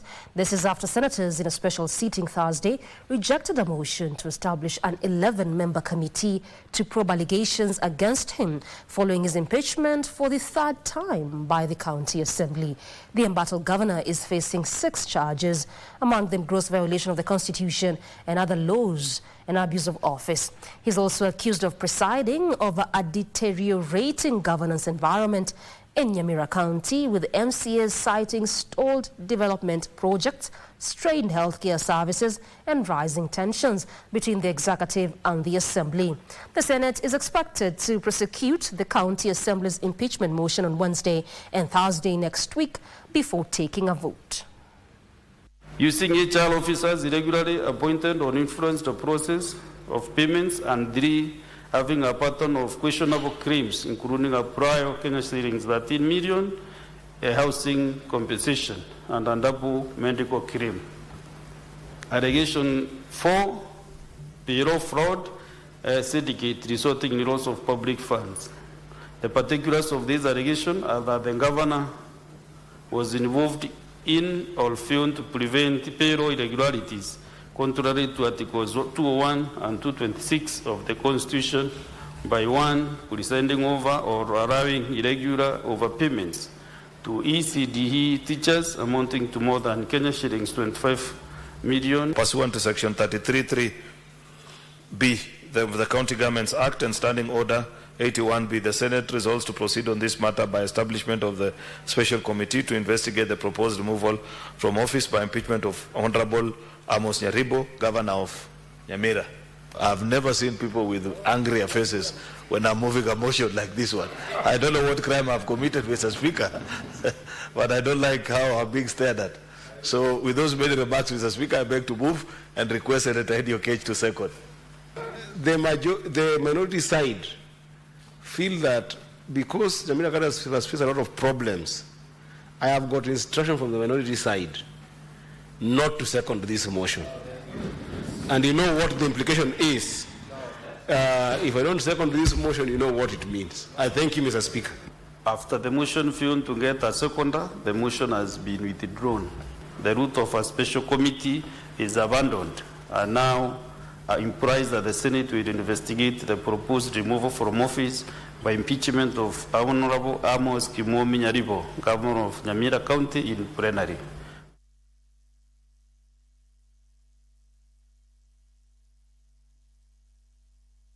We take a yet another quick breather. We'll circle back with more news. Don't go anywhere.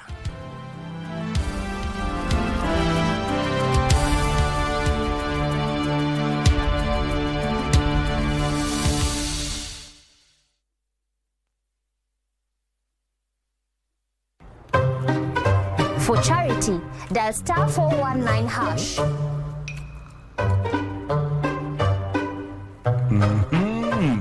Nakuona.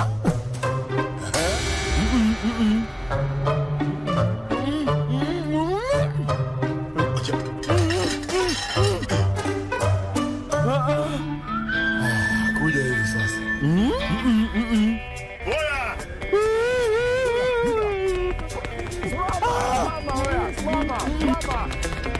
Ona.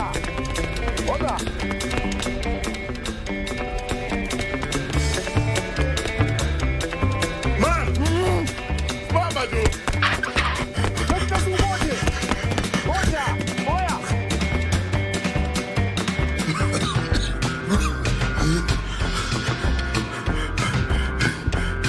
What is wrong?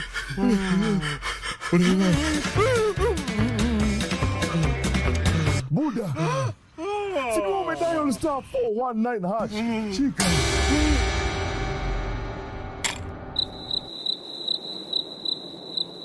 Yaani hujui kwa option 3 kuna Pro Box.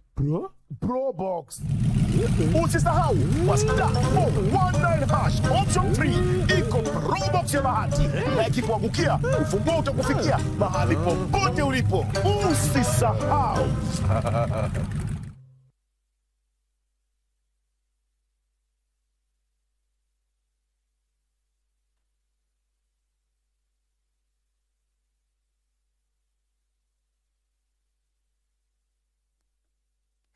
Welcome back. The Intergovernmental Authority on Development, IGAD, member states have been challenged to step up resource mobilization efforts to support comprehensive and durable solutions for refugees, returnees, and host communities. Interior CS Kipchumba Murkomen says the influx of refugees and internally displaced persons in the region continues to outpace the solutions available, leaving many of the displaced populations in a prolonged state of limbo. The clarion call was made during the regional ministerial stock-take meeting of the IGAD platform for the Global Compact on Refugees in Nairobi. IGAD has recorded over 5.1 million refugees and internally displaced persons hosted in the region. The situation paints a grim picture of communities uprooted from their livelihoods in their countries of origin due to conflicts, climate change shocks, and diminishing resources. It is at the backdrop of this harsh reality that representatives from the IGAD member states converged in Nairobi to seek comprehensive and durable solutions for refugees, returnees, and host communities. This scale is not a temporary condition. It is a reflection of structural pressure that demand long-term vision rather than short-term reaction. This is a challenge that no country, no region, no matter how generous or well-meaning to is, can handle these all challenges. One country cannot handle these all challenges in one. Interior Cabinet Secretary Kipchumba Murkomen taking the opportunity to rally partners to step up resource mobilization. Now more than ever, as funding constraints affect refugee operations, there is an urgent need to embrace innovative and collaborative approaches across humanitarian, development, peace, and nexus. This includes aligning policy framework, harmonizing planning between national systems and humanitarian actors, and ensuring that interventions build resilience rather than perpetuate dependence. Climate events are accelerating displacements. Physical constraints strain national service delivery. Conflict dynamics continue to uproot communities. Without a strengthened and coordinated system, together, this pressure will only grow. Through the adoption of Shirika Plan, Murkomen reaffirmed the government's commitment to shifting from traditional refugee encampment to self-reliance. Why should Kenya lock refugees in a camp who are educated, skilled, have the capacity to contribute to growth, and in the process, as they do so, they are able to fend for themselves. Stakeholders also advocated for increased representation of refugees in IGAD and other advocacy platforms to ensure effective engagement. We need permanent representation, even in Shirika Plan and integration of refugees. Can't we don't have to be called every other day to represent on a specific topic in a specific day. And with the continued influx of refugees and IDPs across the region, the forum also brought to the fore the question, for how long can African countries sustain hosting displaced populations? Let's stop talking on issues on how to solve problems of refugees. Of course, it's been there in years. I just heard the other day UNHCR is celebrating 75 years of serving refugees. What are we doing to make home safe? I want to go back to South Sudan. Can we make going back home a priority, apart from other solutions we bring about and we discuss? John Kahiro, Prime Edition. African faith-based actors and health leaders are pushing for the adoption of locally led health solutions to boost critical health sector that is struggling following the withdrawal of donor funding. To attain that, the actors noted that African countries ought to invest in local pharmaceutical drug manufacturing, actively engaged in technological transfers, onboarding of private sectors to inject the much-needed capital, and governments to increase funds meant for the health sector. Opichuchem Tai tells us more. The health funding cut by global donors, mainly the United States, that supported critical areas such as HIV, tuberculosis, malaria, among others, has left many African countries vulnerable and exposed. But with the donor fatigue, those have been seriously affected to a point where now we are beginning to see resurgence of malaria. There is a resurgence of HIV/AIDS. As an American, where I have the solutions for what works across Africa, I don't. It is the job of the health leaders and the religious leaders in Africa to solve the problems. To bridge the gap, faith-based actors and health leaders drawn across Africa gathered in Nairobi with an agenda of seeking sustainable, locally led health solutions for governments to adopt and implement. Church health facilities to start some income generation activities. And now we had a seed fund to give them, and that seed fund was a merry-go-round. It meant that if they borrowed from the secretariat, when they give it back, we would give it to another facility. In Tanzania, we have taken an approach which we call market-based approach, whereby the facilities will concentrate on the area of the demand driven, but also introduce medical projects. We are involving companies, and it's very, very important. Most of them are ready to do it, but they had thought it was a responsibility of other people. Now, arising from the funding, we believe that the locally led solutions are its imperative for sustainability. The sector players were keen to challenge African governments to shun over-dependence on financial aid from donors. We cannot continue with business as usual. We need to begin to raise resources in our own countries to fill up the gap. But I'm convinced that it provides us one of the best platforms for managing our complex diversities. The actors calling on countries to invest in preventive mechanism as opposed to curative, and that they are committed to supporting the sector to thrive and to be self-reliant.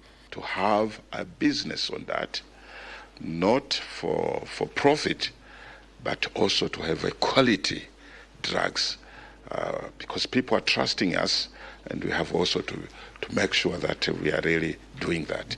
Consider calling the faith-based to the table. We have, in terms of service delivery, 40% of healthcare output is provided by the faith-based, and they cannot be ignored. Hi to the world. Elsewhere, to lessen the burden that single mothers go through to sustain their families, Health Aid Assistant International has launched an economic empowerment program that will ensure they have access to quality healthcare, safe housing, and opportunities for skills development. You deserve more than survival. You deserve dignity. You deserve opportunities. You deserve support and system that recognizes your work. We have 17 constituencies. Each constituency has a coordinator, and we're looking at 100 single mothers in each constituency, meaning we'll have 1,700 mothers who are single in Nairobi. We are going to have this empowerment, sustainable resilience activities. Opicho Chemtai for Prime Edition.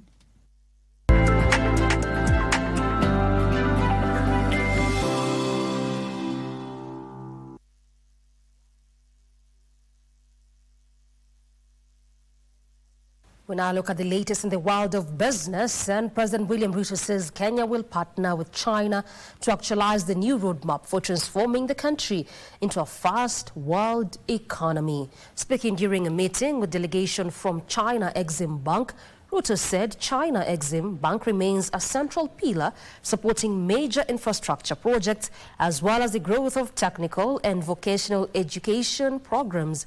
Kenya prioritizes partnership in the construction airports, dams, among other critical infrastructure in the new roadmap.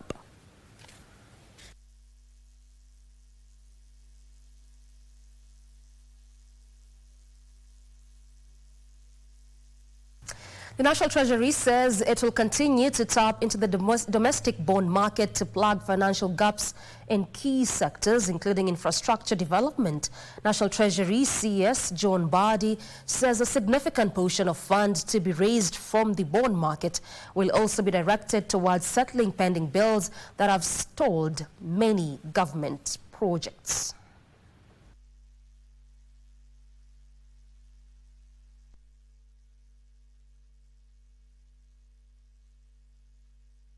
The bills for the road sector out of securitization, we are able to settle them.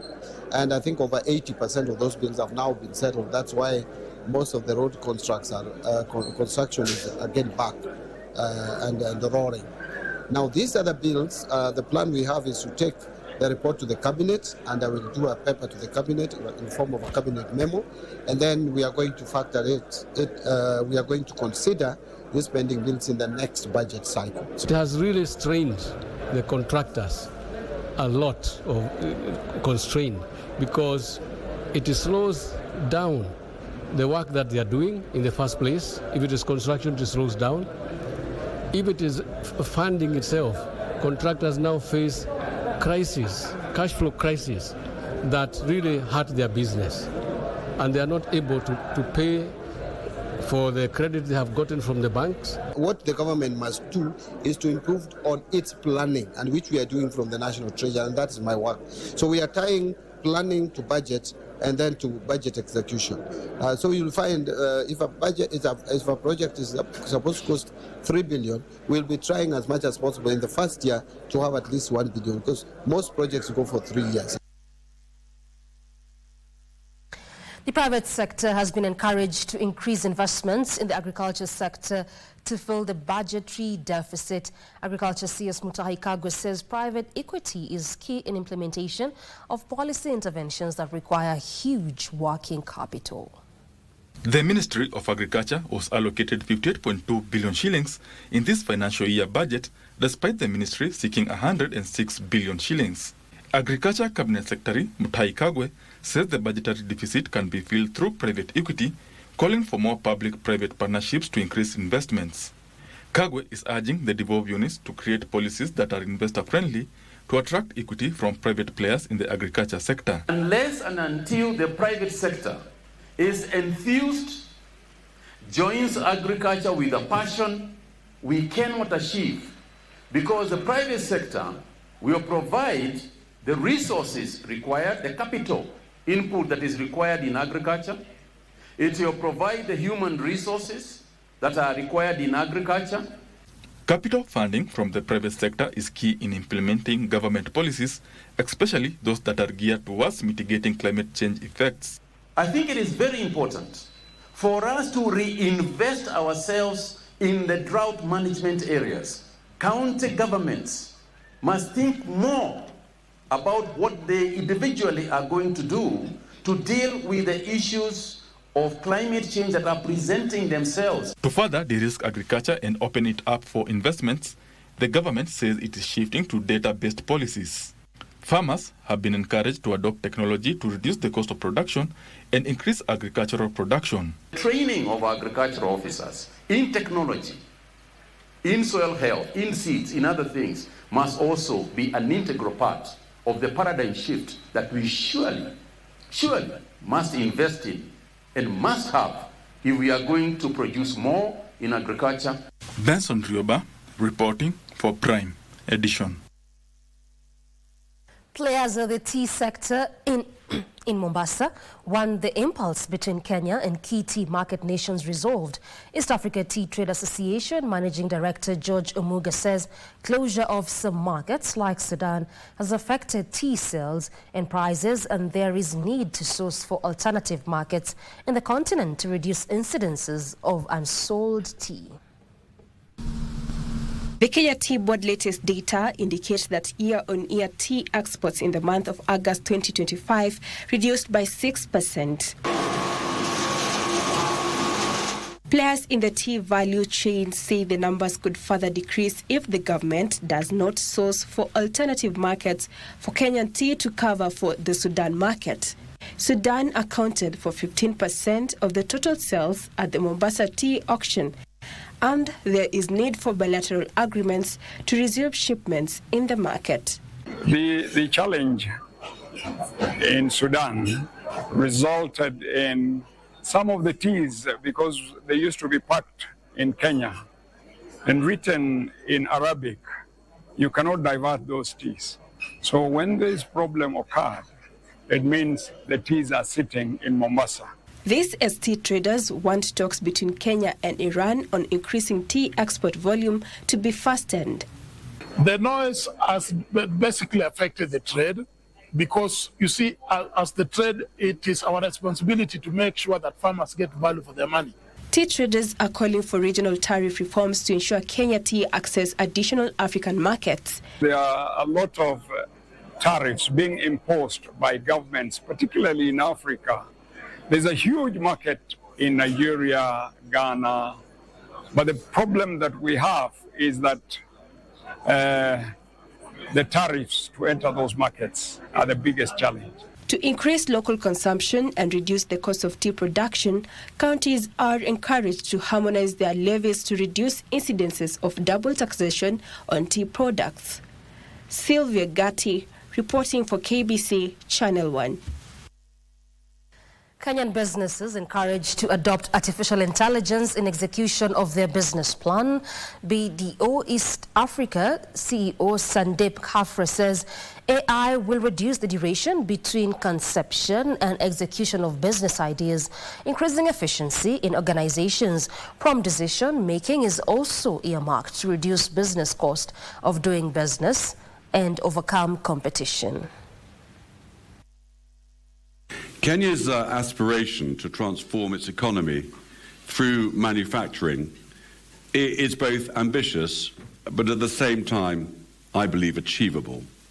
The country has a vibrant sector, and there's evidence of that here with us this morning, a rapidly evolving technology landscape, and a young, dynamic workforce eager to seize new opportunities. One of the things, obviously, everybody's talking about is disruption. The fear of losing market share, the fear that there is a new set of technology, there's a new set of players who are coming in, there's a new set of skills which are coming into the market is really front and center of a lot of CEOs around the world, okay? They're sitting on piles of cash. They do not know how to deploy it. They do not know how to deploy it because they just don't know what the future holds.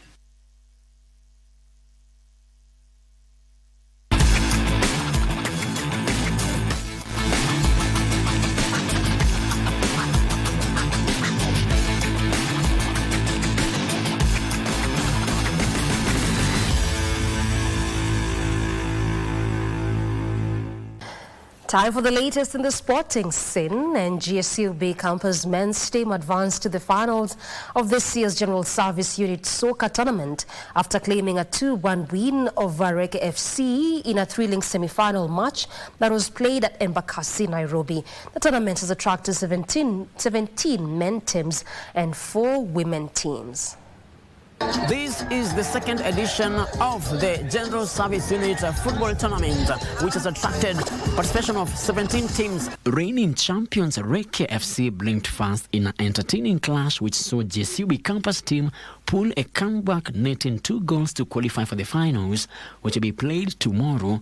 Today the performance has been okay. Vijana wamejituma. As always, na the ice is kwa price. Ilikuwa rahisi, tumeng'ang'ana, and the fact that tumetoka nyuma, it was a very big challenge, but I'm very happy for the team. Game yetu ilikuwa tu ni win mpaka mwisho. Sasa hata kama ni kesho bado ni win. The soccer tournament, which is in its second edition, will see winners receive medals, trophies and cash awards. We started this event in the year 2023, where we undertook the same exercise, and this year we are embarking on it for the second time running. The tournament has seen participation of 17 men teams and 4 women teams. It is geared towards promoting and creating awareness on mental health among GSU officers. Frederick Mwoki for Prime Edition.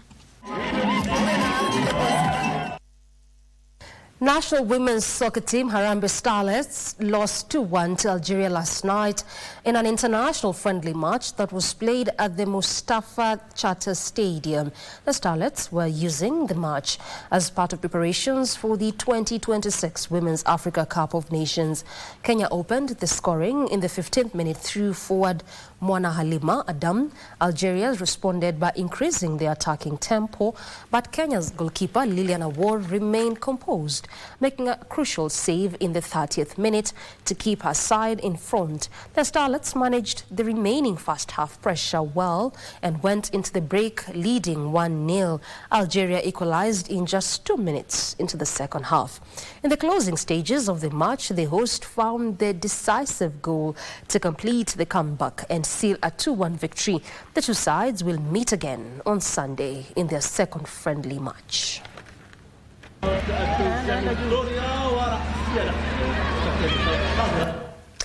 The gaming industry in Kenya has reaffirmed its commitment to promoting responsible gaming as it moves towards stronger self-regulation and deeper collaboration with government agencies. Speaking during the Association of Gaming Operators, Kenya's 20th anniversary celebrations in Nairobi, AGOC chairman Sasa Kneta said the sector is unified in advocating for fair regulations, combating illegal gambling, and enhancing player protection.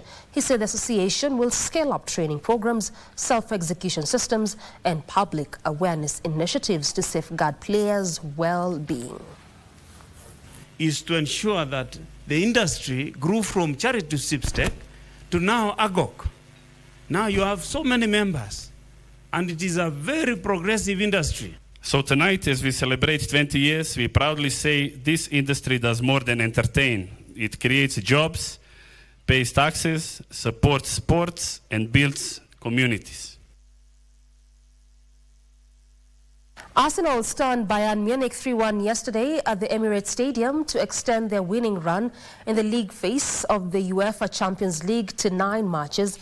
Elsewhere, Kylian Mbappe scored 4 as Real Madrid beat Olympiacos 4-3. PSG came from a goal down to thrash Tottenham Hotspur 5-3, while PSV stunned Liverpool 4-1 at Anfield.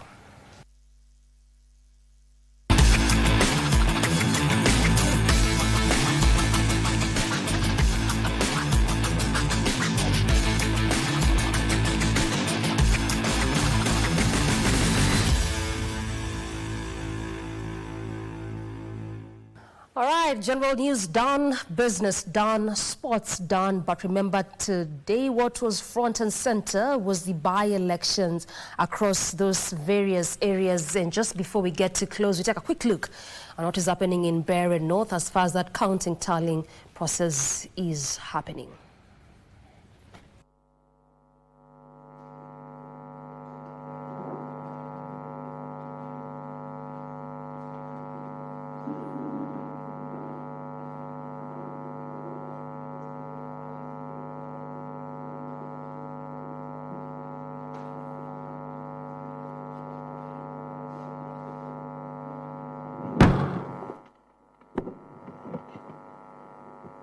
Name of polling station, Karuare Primary School, polling station 1 of 2. Number of votes cast in favor of each candidate. Ideri Lawrence Mwaneki, 005. Boy Duncan Ireri, 016. Morenge Isaac Gere, 000.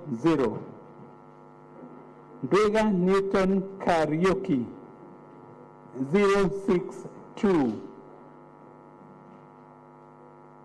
Gary Albert Muremi, 000. Gary Daniel Ireri, 000. Jero Reo Wamudende, 195. Jero Ruben Moriti, 000. Waiharo Simon Mwaura, 001. Total number of valid vote casts, 279. Polling station counts. Total number of registered voters in the polling station, 417. Total number of rejected ballot papers, 002. Total number of rejection objected to ballot papers, 000. Total number of disputed votes, 000. Total number of valid vote casts, 279. 279.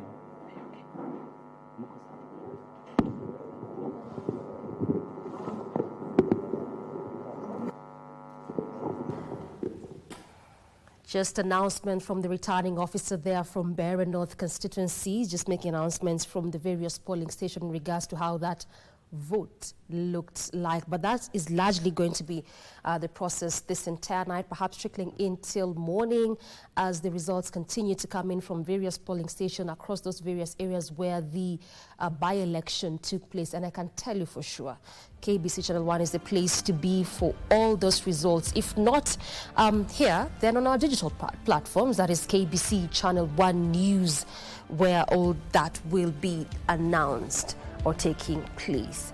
But for now, we close this live broadcast. This has been KBC Prime Edition. I'm Doreen Arange, and that is Caroline Njoroge, who has been on the sign language interpretation. Good night.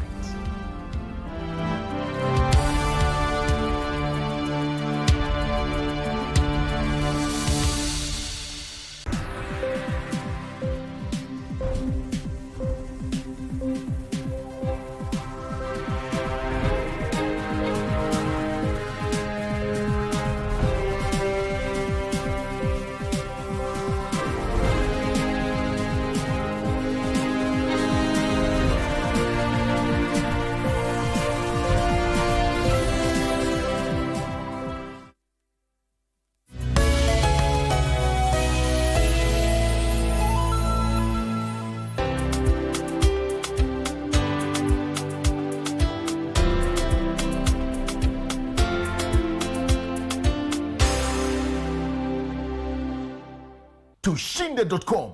Cheza safe, cheza smart. Gambling is addictive, not for persons under the age of 18 years. Sasa kwa star 419 hash uko na game mpya. Tushinde spin corner. Simply spin.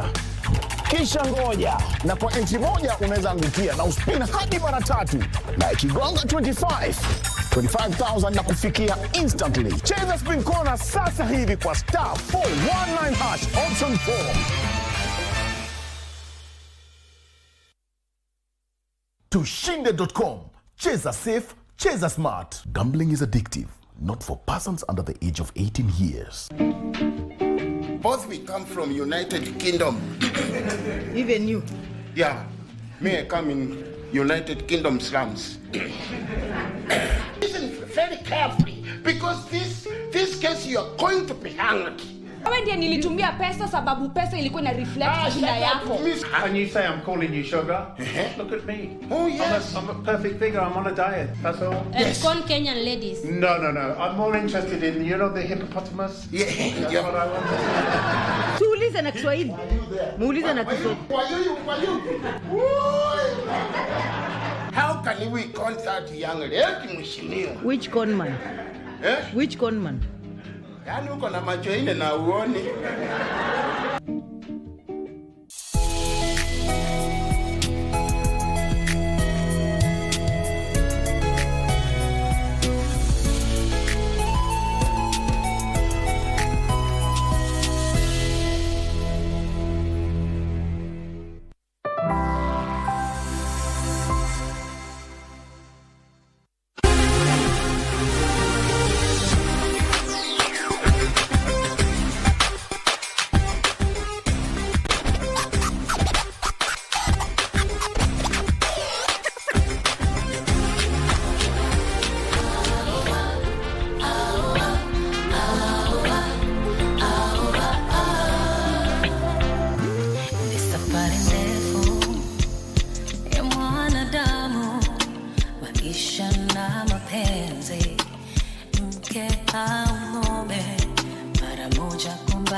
Maishani wako kumpata mtu fulani ambaye huwa ni maalumu kwako, kipenzi cha moyo wako.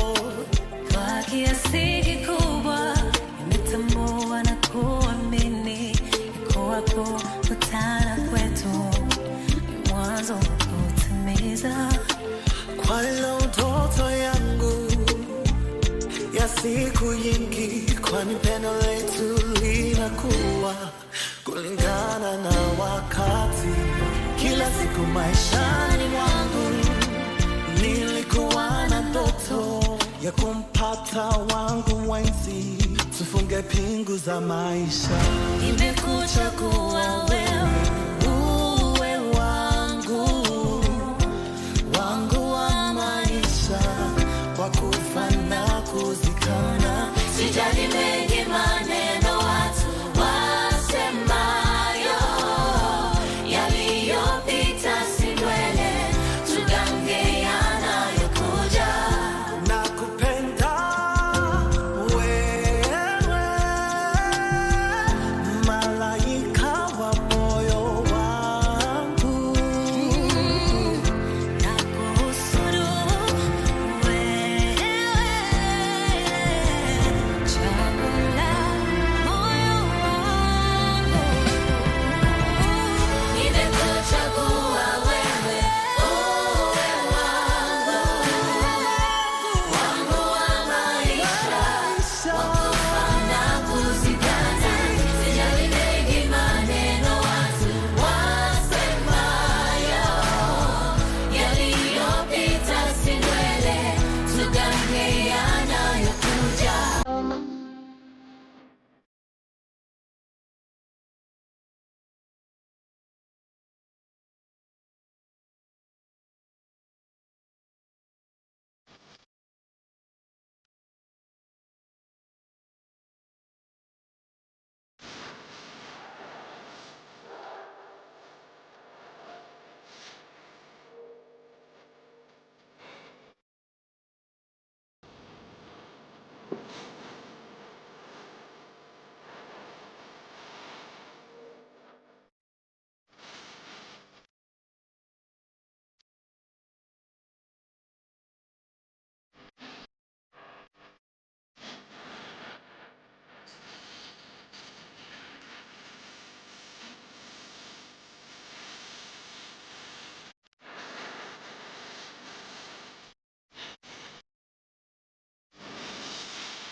Can I be here to the thunder? So you didn't make my mind no touch ground. I know the difference, song come out. But my girl, if I don't sing about you, waiting I won't sing. Oh, baby, you didn't make my body higher. Anytime I see you, I dey shine. If you leave me, I feel wrong, go man. Why I don't believe you, my heart about 10 kilos. Steady your body, make me want go direct. No feel concentrate, yeah. All about 10 kilos. Get up my money and everything I get. Me I no go fit forget you, baby, no lie. Drama, leave drama for who get the power. Person will get plans for you, no go stammer. I know you no go para if I bless your asa. Good times anytime I I don't crazy so for your matter. Anytime I see you, body no fit calm down. If I meant to, it is allowed.